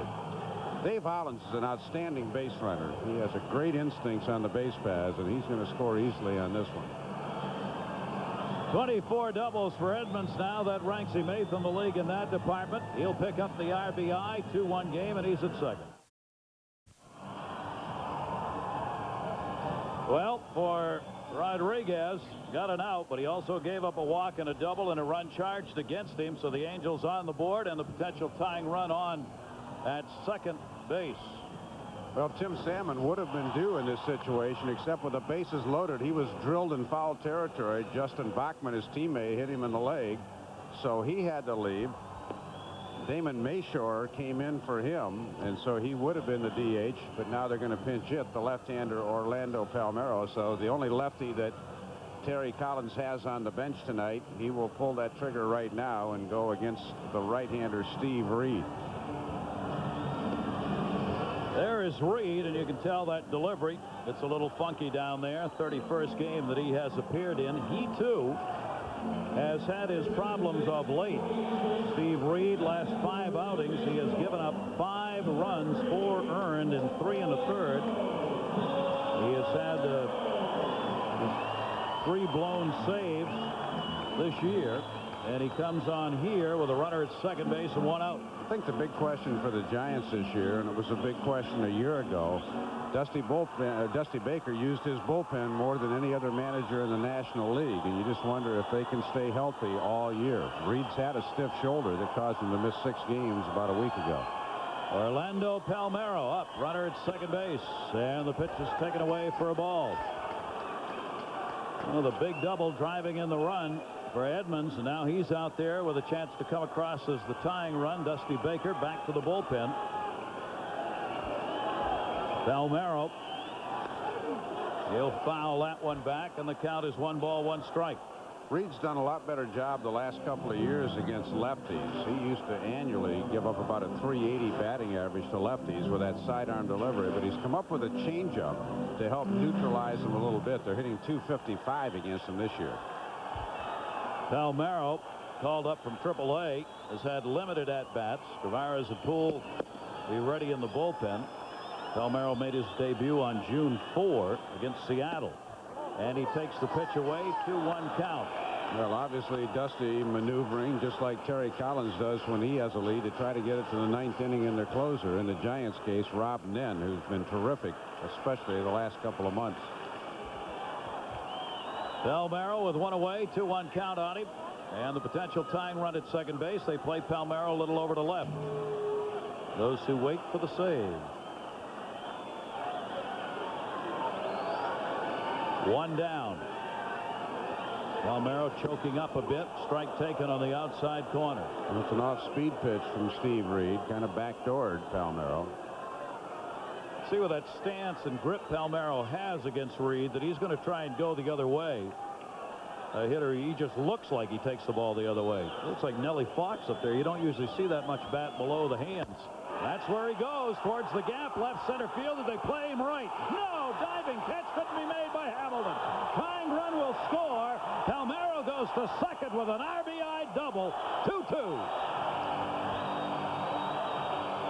Darrell Hamilton, very slow getting up, may have hurt his wrist out there diving for that ball. Great effort. Ball kept slicing away, and you called it. Palmeiro was going to try to take him the other way and did. And once again, the Angels has been their want during this wonderful streak they've been on, have gotten off the shelf to tie it. Ball slicing away. Darrell gives it everything he's got, but just nudges the ball after it hits the ground. 4 for 6 now as a pinch hitter for Orlando Palmeiro. He's on at second base. Picks up the RBI. Hamilton with a great effort out there. Gets back up and heads back to center. Now Cecil Fielder 0 for 3 in the game against Reed. The run, of course, is going to be charged to Rodriguez. In fact, both of them here in this inning are. Well, the Giants bullpen has been absolutely terrific this year, but they have been showing a little signs of wear lately. John Stone, now Rodriguez, now Reed, giving up key hits. Still 1 down. Cecil Fielder chases one that's almost down in Baja. And it's an 0-2 count. Well, you see what the Giant relievers have done against right-handed batters this year. Rob Nen, unbelievable, 103. Steve Reed, only 150. And Russ Ortiz just called up doing well. But Terry Collins used his one left-handed pinch hitter, and it paid off. Chases another one. Cecil Fielder becomes the second out, striking out twice in the game, and there are 2 down here. Well, this is that frisbee breaking ball and going down and away. Cecil can't catch up with it, and Dusty's going to go back to the bullpen again with the left-handed Garrett Anderson coming up. We're going to see Jim Poole in all likelihood, and he has made the call for the lefty. Wants the left-hander. This is going to be the 5th Giant pitcher. But this ball game is now tied at 2-2. 2 runs in here in the 8th. Steve Reed giving up the double to Palmeiro as a pinch hitter. Got Cecil Fielder on the strikeout. He will now give way, and we'll see our 5th Giant pitcher of the night. Well, Jim Poole's obviously having a lot better year than he was a year ago. The 4.50 doesn't look all that good, but he was in the high 7s last year, and a lot of people in the Bay Area were screaming for his scalp. They didn't really want to see him return, but he has pitched fairly well this year. Only 9 walks and 30-plus innings. Now the Giant bullpen, as we said, protected a lot of leads here, but not in this one. Danny Darwin is not going to have a chance to start her now, non-decision. This copyrighted telecast presented by authority of the Office of the Commissioner of Baseball and may not be reproduced or retransmitted in any form, and the accounts and descriptions of this game may not be disseminated without express written. See, you knew what the last word was. Gary Thorne, Dave Campbell, our crew here in Anaheim. The Giants had taken that lead in the 5th inning, got another run on the Bonds homer in the 6th. Brent Maine had the first RBI. But here in the bottom of the 8th inning, 2 runs are in, and it started as it usually does with a walk. Dave Hollins, a 1-out walk, came around to score. Edmonds had the double. RBI double by Palmeiro, the 2 RBIs in the inning. Well, that's one thing. Dave Hollins only hitting about .240 this year, but the on-base percentage near .340. He's number 3 on the club in walks, so he can start a rally. He can do some things to help you offensively. Poole goes to work here against Garrett Anderson. 0 for 1 Anderson lifetime against this particular left-hander. And he takes the fastball inside, ball 1. There are 2 down. Potential go-ahead run is Palmeiro on at second base. 31-year-old left-hander trying to keep it that way for the Giants.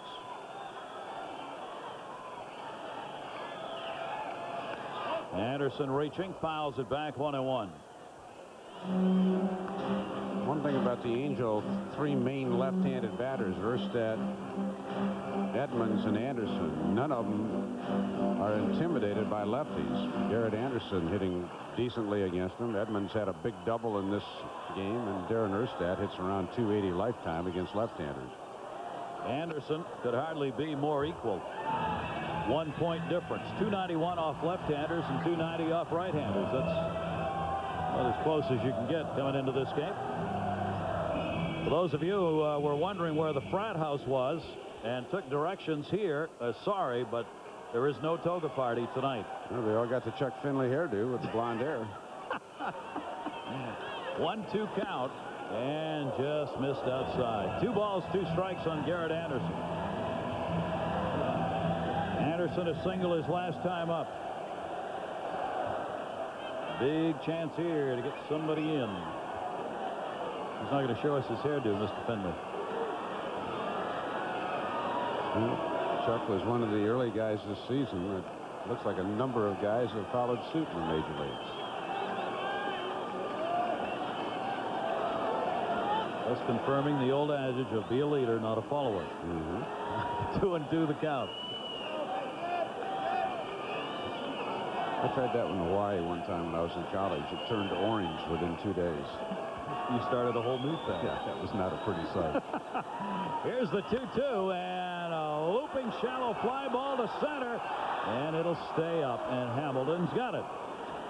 So Poole comes on to get the out they needed, but a couple of runs in on 2 hits with base runner left on at second base. 9th inning, we go 2-2.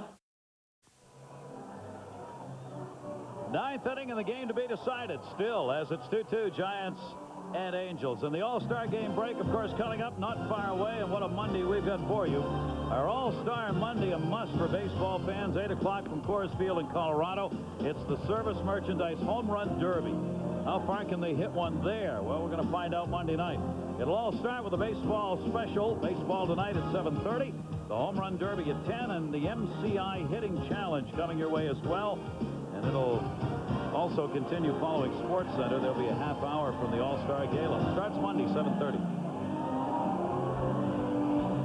Rich DeLucia has come on. He has pitched very well of late for the Angels. The base on balls early on killed him. He had 23 walks in his first 22 innings. But since then, he's only walked 1 in his last 15. He's been yet another reason that the Angels are coming off the best month in their franchise history, 22-6. And a chance for a comeback win here as they come back to tie this ball game up. Marvin Bernard will come out of the Giant dugout, and he will be the pinch hitter here to kick it off in the 9th inning for the designated hitter, Chris Jones, a right-handed batter, out of there. And Bernard on. He'll be followed by Javier. Aurelio up. And DeLucia's pitch is up high, ball 1. Well, like Terry Collins, Dusty Baker only had 1 lefty on the bench, and so he will use him right now. Bernard hits for Jones. And the pitch to him is taken away for a ball. 2 balls and no strikes. as the second pitcher for Anaheim. 2/3 of an inning, gave up a walk, no runs. Walked one and struck out one. Not the way you want to start. A 3-0 count to the leadoff batter here in the 9th inning. I think I jinxed him by saying he'd only walked one in the last 13 innings. There you go again. 3-0 count here. Menard taking all the way. 3 balls and 1 strike. He wants on here. Another guy from that baseball hotbed, Lewis and Clark University up in Oregon. He, Justin Bachman, second baseman for the Angels. Steve Reed, who pitched earlier tonight for the Giants, all came from that school. And he comes back here to get the count to 3 balls and 2 strikes after he'd fallen behind. Another former Giant catcher, Steve Decker, went there. So kind of unusual, a small college up in Oregon. And I think there's another one floating around that played there. Division, do they play a Division II team? I think it is. 3-2 count. Might be 3. Yeah, might be 3. 3-2 and swung on and missed. So DeLucia comes back after falling behind 3-0 on the leadoff batter, pinch hitter Menard, and gets the strikeout, 1 away. The little country heat for Rich DeLucia. He just said, well, I'm not going to walk you. Here it comes. High gas. It was a strike. He had to go. And nowhere near catching up with that fastball. Javier up. Stan Javier, big base running move in the 5th inning as he went around to third base, first to third on a base hit, and came in to score. Fouls that one off. He is 1 for 3 in the ball game. A 6-game hit streak for him now. 13 hits in his last 23 at-bats during the streak for Stan Javier.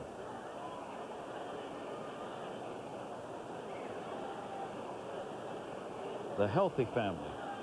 No ice cream there. A chopper towards short. Sarcina, the off-balance throw to Cecil Fielder, and they're 2 down. Javier out of there.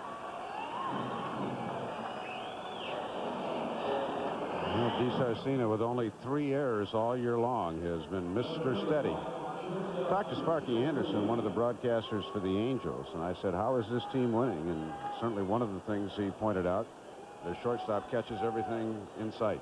There's Sparky.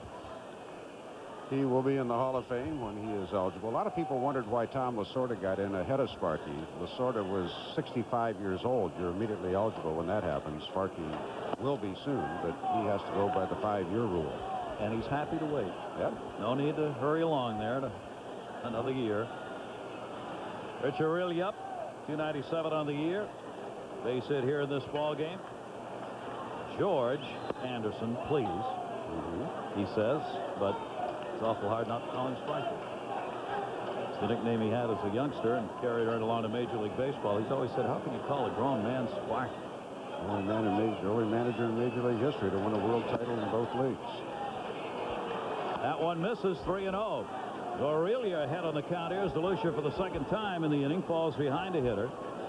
3 balls and no strikes. Really has got a little pop in the bat, too, with 7 home runs this year. Green light here. Popped it up. First base. A lot of second base, rather. Yeah. Bachman back and makes the catch. So 1-2-3 inning. Can the A's wrap it up? Bottom of the 9th inning. We'll find out when we come back in a 2-2 game.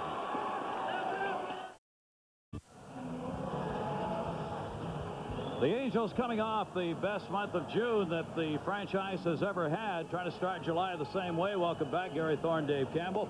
And they're trying to win another close ball game coming from behind. That's exactly why they're as good as they are right now. Well, exactly. And at the end of the year, there's a statistic they show how teams do in 1- and 2-run games. And there's usually a correlation between the best teams in baseball. They find a way to win the close games, whether it's with a key defensive player, the great pitching, or somebody who can get a key hit. Now, do you go to your save artist here in this situation, bottom of the 9th inning, tie ball game for the Giants? Well, I think Dusty Baker wants to give the top of his order next inning a shot. Maine leads off, but he wants to give Barry Bonds a shot in the 10th inning to win it. You know, it's manager's choice, but, you know, he is going to go with Rob Nen to try to force it to extra innings. Obviously, he knows he can't win it unless it goes to extra innings. So, indeed, Rob Nen is brought in by Dusty Baker as we go to the bottom half of the 9th inning. An opportunity for the Anaheim Angels to win it in their last at-bat. Bonds, who's had a home run already in this ball game, through the exploding cascading water from center. Nen completes his warm-ups. Yeah, on the other side of the coin, Terry Collins will not have the chance to use Troy Percival in a save situation tonight, because obviously if the Angels score, the game is over. Now let's see what Anaheim can do with this one. Percival will just be a fan. Walbeck will be leading it off. Bottom third of the order. Bachman and then DiSarcina due up. That Walbeck single came in his first at-bat. He's also drawn a walk in this ball game. Then goes to work, and a fastball is chopped foul at the plate. Oh, right away up on the count.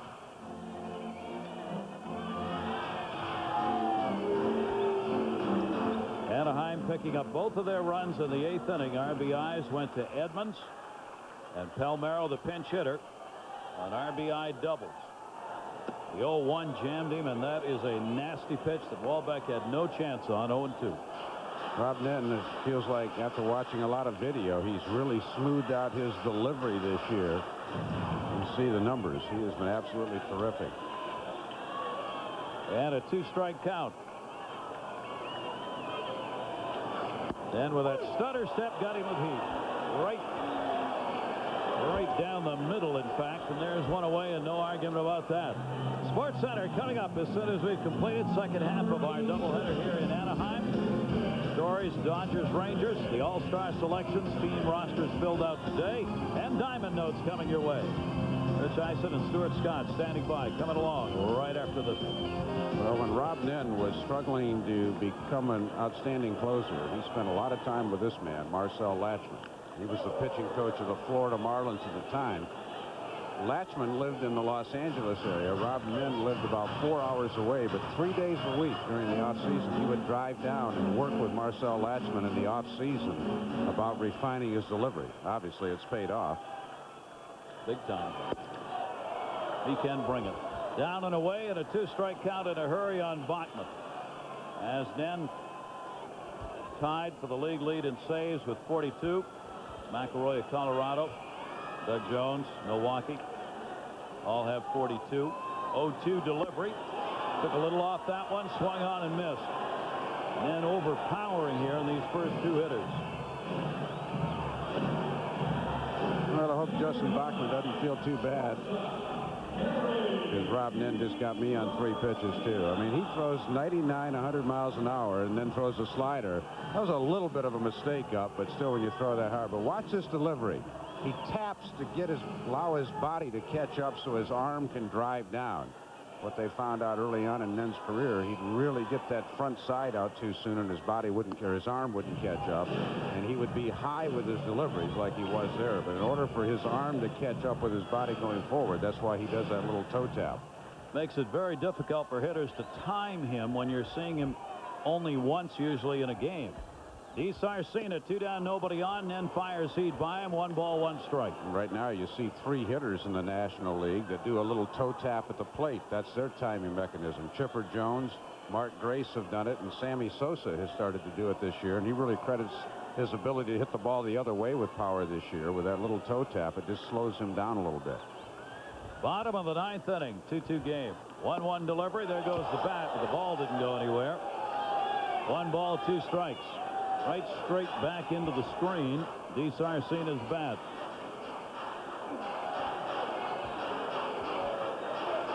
Well, again, when you're gearing up for the 99-mile-an-hour heat and you get that late breaking cutter or a quick slider, that can happen. 2 down. The 1-2 count of DiSarcina.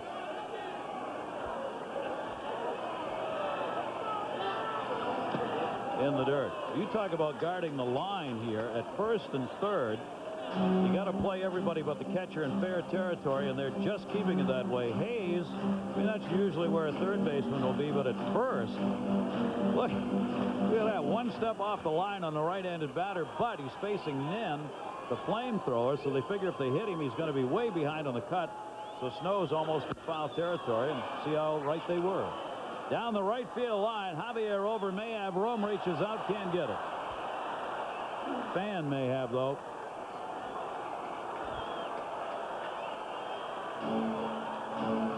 Stan kind of looking in the glove saying, what happened? I think maybe just by that fan pulling his hands back, maybe Javier saw that out of the corner of his eye and obviously took his eye off the ball. You know you're close to the fence. You don't want to run into that head first. We'll see if Nen can overcome that. DeSarcina's at-bat stays alive. 2 runs, 7 hits for the Giants. Couple of runs here. DeSarcina to third. Hayes, it ain't pretty, but it's an error.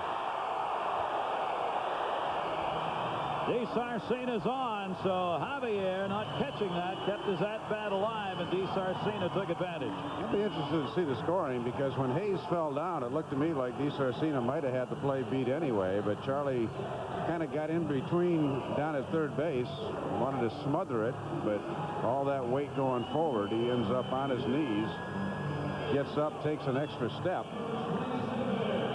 Going to give DeSarcina a hit. Well, on the replay, it looks like if JT could have come up with it, he would have been out, but I'm sure DeSarcina will be happy to take it. Yes, he will. So DeSarcina's on. Potential winning run at first base with 2 down. There's Stat, the leadoff batter. Takes the pitch away. He is 1 for 4. He's picked up a single in the ball game. We talked about Erstat's tremendous hand speed through the strike zone against a guy like Rob Nen. You desperately need that. Each team now has got 7 hits in the ball game.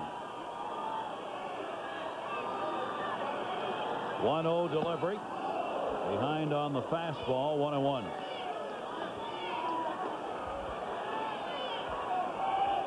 You say that a lot with Nen pitching. I mean, the numbers for Nen, opposing hitters, left-handers 167, right-handers 103. That's almost negligible. He threw the first 6 pitches for strikes and struck out the 2 batters he faced.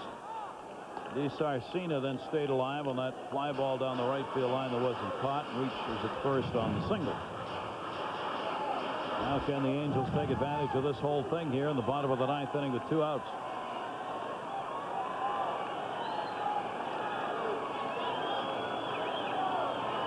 Erstad waiting on the 1-1. Runner goes. Swung on and missed. No throw to second base. DeSarcina, and maybe not an insignificant stolen base. Well, that's one thing about most of the great closers in baseball. The vast majority of them have a high leg kick because they're power pitchers, very vulnerable to the steal. Guys like Percival here. Rob Nen.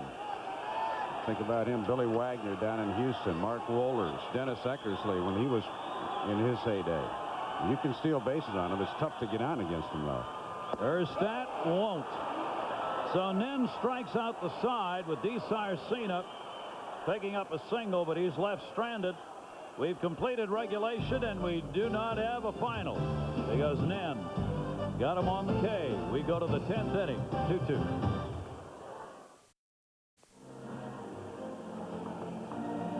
Well, we have seen the bullpens, and we've seen Nen, who came on to strike out the side in the bottom of the 9th inning.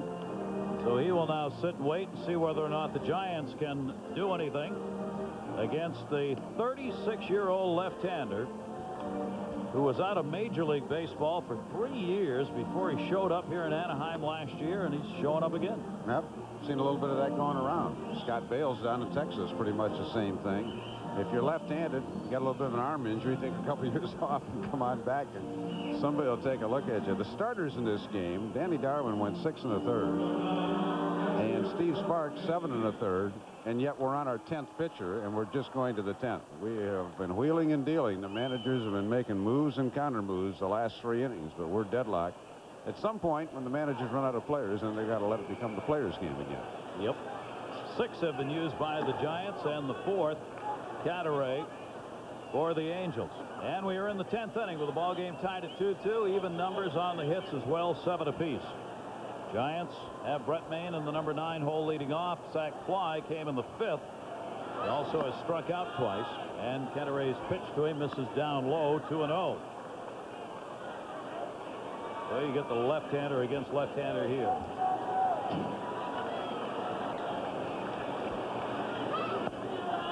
He's done all right, limited chances against left-handers. He's gone 6 for 20, 300 batting average off left-handers. So a decent number, especially when he doesn't face them all that often. And he's got a 3-0 count here to start the 10th inning. Hamilton and Miller to follow. He takes a strike, 3-1. One of the things with Dusty Baker's decision to bring Rob Nen in the bottom of the 9th, at least he didn't have to look at his lineup card and see where Nen might be coming up to bat, because we're playing in the American League Park. Doesn't have to worry about Nen hitting. And reached for and driven up the middle. He's got himself a leadoff single. So Brent Mayne, the catcher for the Giants, starts the 10th out with the 8th hit for San Francisco, and the leadoff man is on. And Mayne, who's not noted for flying around the base paths, will be coming out of the ball game for Sean Estes, the starting pitcher in the ball game yesterday. Estes on as the pinch runner here in the 10th. Well, the plus is you get some more speed at first base, but you don't get a very experienced base runner. And the other thing you always worry about putting a starting pitcher in is the possibility of an injury on a slide or trying to bowl over an infielder or a catcher. And now he's trying to bunt him around to get him down there for the go-ahead run to second base. Fouled off by Hamilton, who has gone 1 for 4 in this ball game. Had a leadoff single in the first inning. His job now to sacrifice and get the runner down with an inexperienced base runner like the pitcher. Estes on there at first. Anaheim will be looking to make the play at second base. 5 sacrifice bunts by Hamilton this year. And he bunts it real hard. He's going to get maybe a base hit. No play anywhere. He put it by Cadaret, who came charging off the mound. And with the infield rotating to cover bases, there was nobody at second base. Bachman had moved over to cover first already. Well, Darrell Hamilton got good wood on this bunt. You see the first baseman charging. All of a sudden, Cadaret runs right past it. Cecil's already been charging. All he can do is catch up with it. No play. Interesting decision right here, I think, for Dusty Baker. Bill Miller looking down. If you sacrifice here, I got to believe they're going to walk Barry Bonds intentionally, so you lose Bonds' bat, and then they bring in the right-hander to pitch to Charlie Hayes. So Dusty Baker, knowing if he bunts, he's probably going to lose Bonds' bat and put the onus on Charlie Hayes. Miller comes to the plate, 2 on, looking for the bunt in at first and third. He does square and he does bunt, but he fouls it off. This is where your first baseman, if you got a real good one, tries to make that play at third base. It's a tough decision for the third baseman Hollins, who's got to come in to both play a bunt and at the same time stay back, so that if Cecil Fielder could make a play, try and go to third to Hollins to get the force out.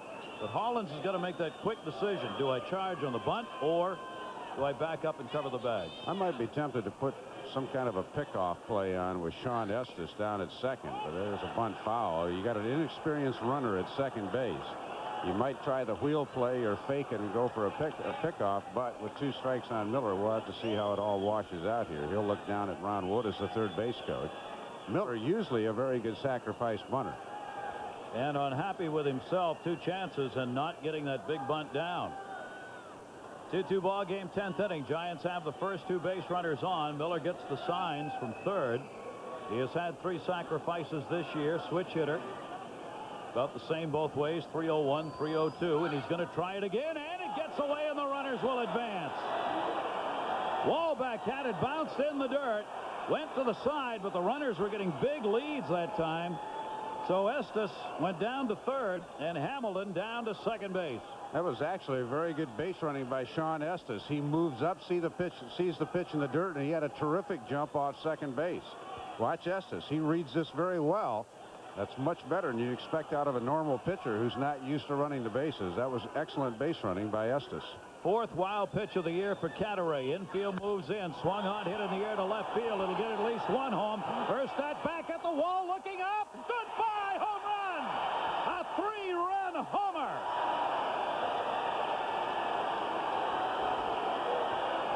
So Bill Miller, who tried to bunt twice and could not get it done, ends up hitting a dinger off Cadaret, and it is a 5-2 Giant lead.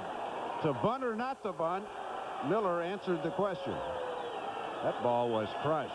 Terry Collins going, boy, that's baseball luck at its worst. The guy tries to bunt 2, fouls him off, and all of a sudden he drills one out of the yard. Big shot by Miller. And he got it all. 6 home runs, 33 RBIs for him. Now Bonds up.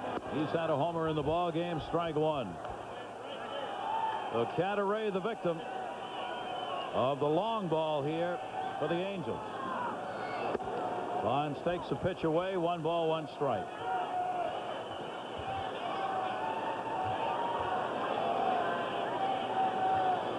Couple of singles to start the inning, and then the homer.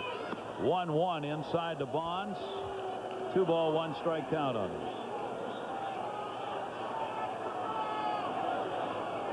Left-hander Greg Cadaret. Well, Let's have that one back. Yeah, you saw Troy Percival, but you can't blame Terry Collins for not using Percival. Obviously, he's been used a lot during this 22-game streak where they've gone 22-6 in the month of June. You can't blow out your ace in the bullpen on July 1st. I mean, if he would have had a lead, he would have brought him in for an inning, but he's not going to bring him in a tie game. 2-2 delivery to Bonds is chopped foul off the foot, and it remains 2-2. It's an old axiom in baseball. Sometimes you have to lose a battle to win the war. If you go into that bullpen night after night after night, and especially if you have a great horse down there, if you work him to death. Same thing with Rob Nen. He didn't throw very many pitches last inning. I'm sure he'll be able to come out and try to get the win. It won't be a safe situation, but get the win in the bottom half of the 10th inning. But he didn't pitch last night. Percival did. Cadaret's 2-2 delivery to Bonds. Cadaret's given up a couple of home runs now in relief. Both have been to right-handed batters. A couple of kind of big plays in that inning. I mean, one is that bunt by Hamilton that ended up being a base hit, and then the wild pitch to move the runners up and give Miller a chance to swing inside, because he was going to bunt when he was behind on the count, but once the runners moved up, then obviously he's got a free at bat. And he hit the long ball. 3 ball, 2 strike count on Bonds. Still nobody out here. The Giants back on top, 5-2. Bonds rips that one towards center field. He got all of it. A diving catch, Edmonds. What a catch and a shot by Bonds. Barry tips his cap. If it's in the area code, you know Jim Edmonds got a heck of a shot at it. He is the human highlight reel. He got a great first step, and looks like he may have re-aggravated one of several injuries he has. He is in full flight when that ball is hit. He reads the ball off the bat so well, and a tremendous catch by Edmonds.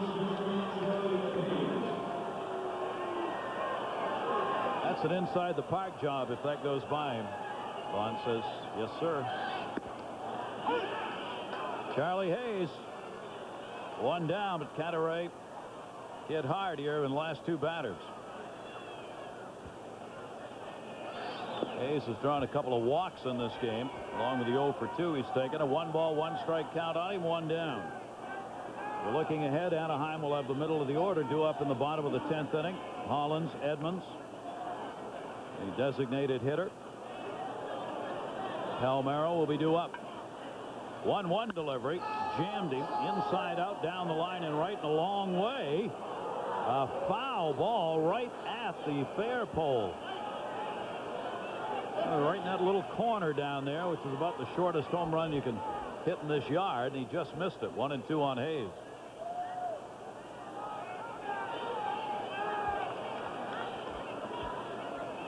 I guess Charlie doesn't wear out his welcome anywhere. I mean, he's been around, but 2 different times he has been with the Phillies, the Yankees, and San Francisco. So sometimes he comes back where he's been. That's a good sign, though. Somebody wants you back. Don't burn those bridges. Hayes jammed again, goes the other way for a base hit down the line. Erstad going over to get it. Hayes will go into second base, and Cadaret has been hit hard here with the last 3 hitters. Only 1 away. Hayes is on with the double here in the 10th inning. And Terry Collins is on his way out. So we will get a pitching change here in the 10th inning as the Giants have gone on top 5-2. Well, a tough outing for Cadaret. A third of an inning, 4 hits off him. And the biggest one, of course, the blow that has given the Giants the 5-2 lead here in the 10th inning. Well, I can't tell you how many times we've done Wednesday night baseball over the last few years. You come to watch Barry Bonds, you come to watch Darren Erstad, you come to watch Jim Edmonds and Tim Salmon, but Bill Miller always seems to be in the middle of the picture somewhere. A huge hit. Brent Mayne, Dusty Baker like it. Mark Gardner saying, boy, Bake. Way to tell him to foul those 2 bunts off. Tell him what a great manager he is with a great decision. And a great decision on having that pitch thrown wild. Yeah, because he was even having Miller bunt with 2 strikes on him until the wild pitch, and then the runners moved up to third and second. Lancaster, South Carolina native Pep Harris comes on here. 6 years in the minors before he made it up with Anaheim last year. Appeared in 61 games last year. And the right-hander on here, 25 years old, to face J.T. Snow with 1 down and a runner on at second base. And Snow takes it up high for a ball. And Ray Sanchez has come on as the pinch runner for Charlie Hayes, who picked up the double. So Hayes out of there and Sanchez in. 1-0 ripped. That's going to be a base hit into right field. Sanchez the turn. Garrett Anderson the throw to the plate on the fly, not in time. Throw to second, not in time either. Single and an RBI for Snow, and he goes to second on the throw. Now, a case there where you really see how much you miss Tim Salmon. Salmon, one of the great arms in baseball. I don't even know if Ron Wotus would have sent Ray Sanchez with Salmon out there, but Garrett Anderson, pretty good outfielder, but not nearly the throwing arm. This ball's got a lot of arc on it coming into the plate. Salmon throws lasers. This ball, you can pull the ripcord on. Go to second, not in time. So the beat goes on for the Giants here in the 10th.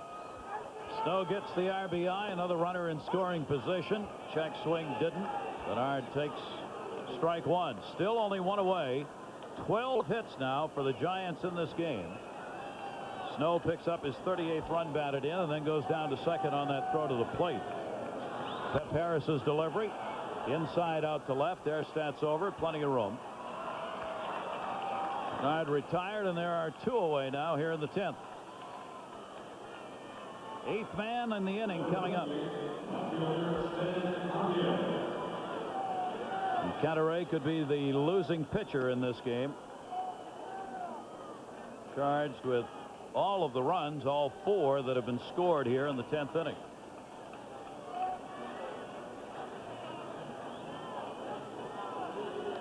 Javier continued his hit streak to 6 games in this ball game with a single.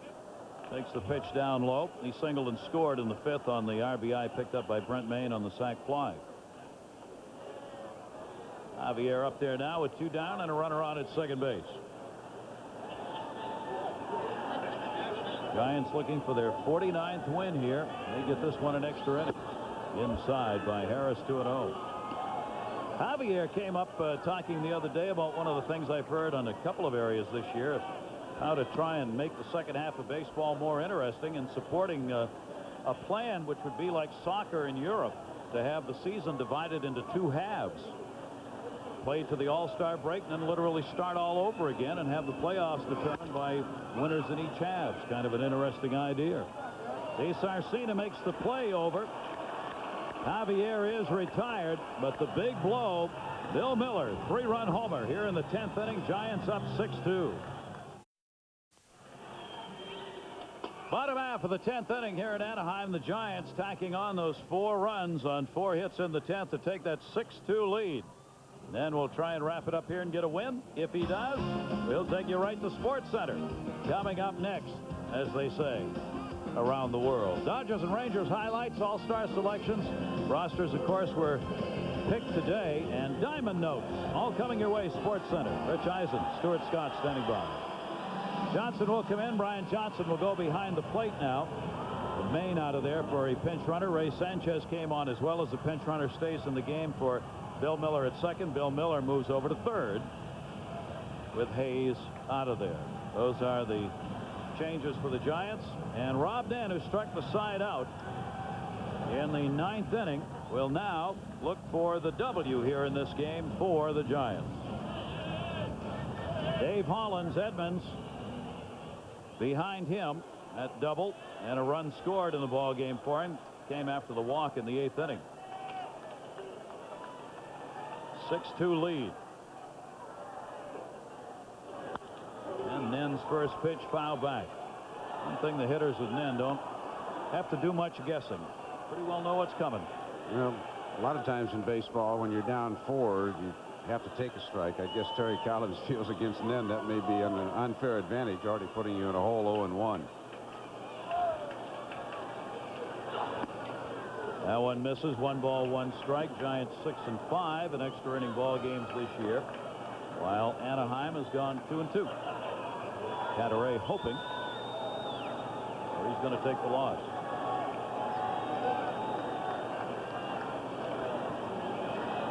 One ball, 1 strike count. Ends deliveries up high again, 2-1. Giants with 2 homers in the game. Vaughn's got his in the 6th inning, his 18th. And then Bill Miller picking up that big home run in the 10th inning, setting up the win opportunity. 6 home runs now for Miller in the year. Down to first, foul ball.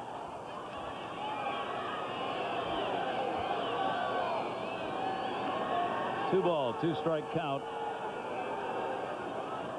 on Hollins.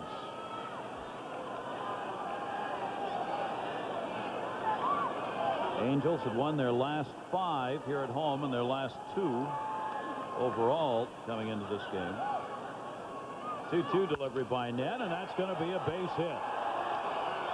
Well, the Angels in need of base runners get one there as Hollins delivers his 2nd hit of the ball game, a leadoff single off Nen here in the 10th. Well, in any extra inning game, you can always look back at the first 9 and see if it was a key play. Watch the second baseman, Justin Bachman, breaking over to cover. He leaves the right side wide open. Not only is it an infield hit, but Stan Javier goes to third. He scores on a sacrifice fly, a run that the Giants might not have had.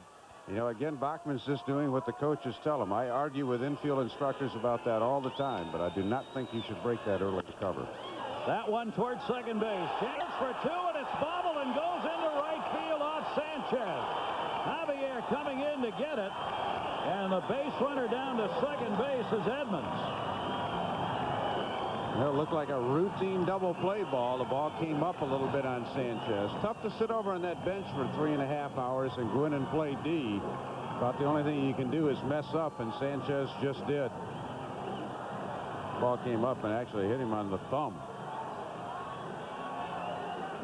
Handcuffed him and went right into right field. So a mistake by the Giants second baseman.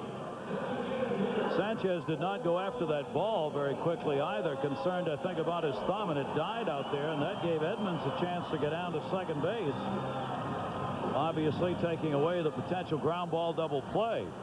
Still 6-2 here, but 2 on.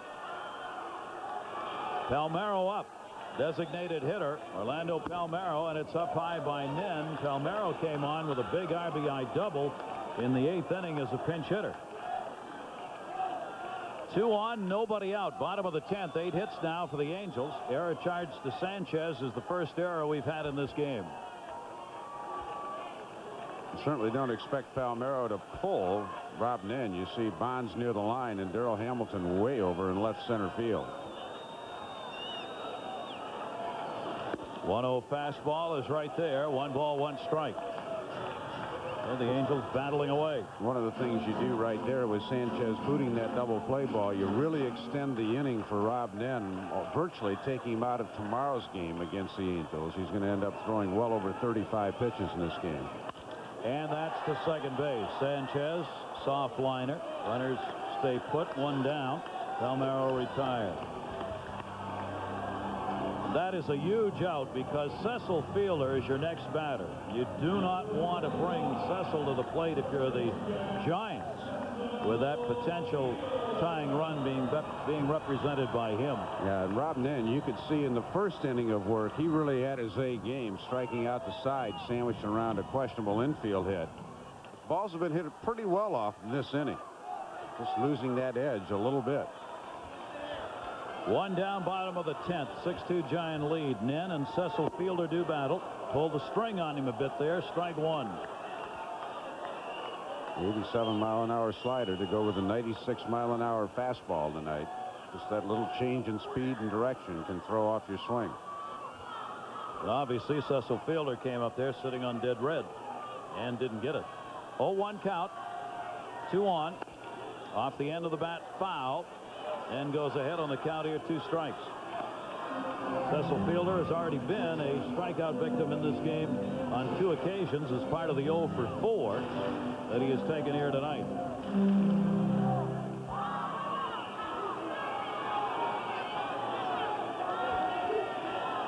One down. Hollins at third. Edmonds on at second base.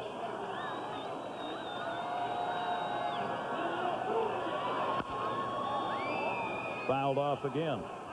Jim Thome leads the American League in strikeouts coming into today's play with 85, Mo Vaughn 79, and Cecil Fielder had 74 starting the day, and obviously adding 2 more to that total here tonight.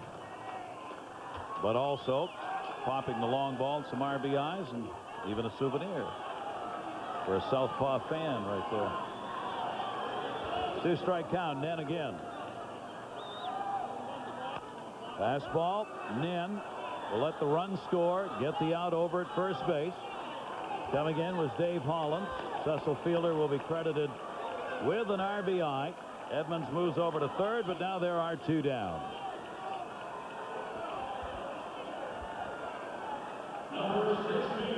So the Angels down to their final out. Garrett Anderson coming up, trailing 6-3 in the ball game. Got to get another base runner on here to bring that potential tying run to the plate. Picked up the single in the 7th inning.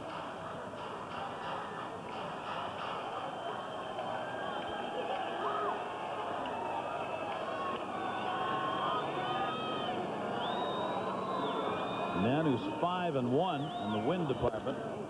Chance to pick up victory number 6 here, and Greg Cadaret 1-1 could be the loser. The Angels don't come back. Sports Center coming along next. All the day's highlights, including the all-star selections in both leagues to round out the roster with the starters. Nen is in there, and it's 0-2. You know, one thing an excellent pitcher can do is overcome defensive mistakes. Sanchez put him in a bit of a hole this inning, but he's only 1 pitch from getting out of it now.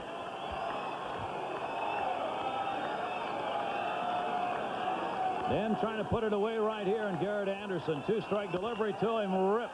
Oh, how did he hit that? Just foul. He was virtually trying to jump out of the way on that, but was quick enough to bring the bat through and get that inside pitch hard. Well, I know you work with Timmy an awful lot. He always talks about left-handers hitting that ball down and in. I guess they do. Breaking ball right down in his shoe tops. The favorite pitch for left-handed hitters. But with Nen throwing there, 94, 95 miles an hour, trying to get the bat head out to hit that inside pitch is tough. 2-strike count. Again, the delivery, and this ball game is still on. Foul tip. Fooled you, didn't I? 0-2 still the count. You had the guys at Sports Center chomping at the bit. Hang on, we're coming. Just out of Brian Johnson's glove. Edmonds on at third base. Nen's going to keep coming here. He does not want to put him on base. 2 down. The 0-2 delivery for the 3rd time. Fouled off by Garrett Anderson. Garrett's pulled one down the first base line. He's hit one straight back foul at the plate. Now he's hit one to left. Let's see. What else has he got to do? We'll see. 0-2 delivery again. Look at Anderson dance. Garrett Anderson was worried about that pitch, and Brian Johnson, the catcher, had a couple of words with the home plate umpire. Awfully close. 1 ball, 2-strike count. That one towards center field. Hamilton coming over, and this ball game is over. A run in here in the 10th inning for Anaheim, but not enough as the Giants win at 6-3. Well, a couple of clubs that have really prided themselves the last 2 years on comeback victories. The Angels came back to tie it, but but with Rob Netton on the mound to extend it to the 10th inning, the Giants got it going, and Bill Miller broke it open with a huge home run. Don't forget, coming up to start your 4th of July on Friday, we will have a doubleheader for you. The Orioles take on the Yankees starting at 7:30 here on ESPN, followed by these Giants and the Dodgers at 10:30. That's on Friday. Sports Center is coming up next. All the day's news in all the sports. Yours to be seen. Bond says I can hit home runs, and in fact, he did, picking one up here in this ball game. The Giants win it by a score of 6-3 over the Angels.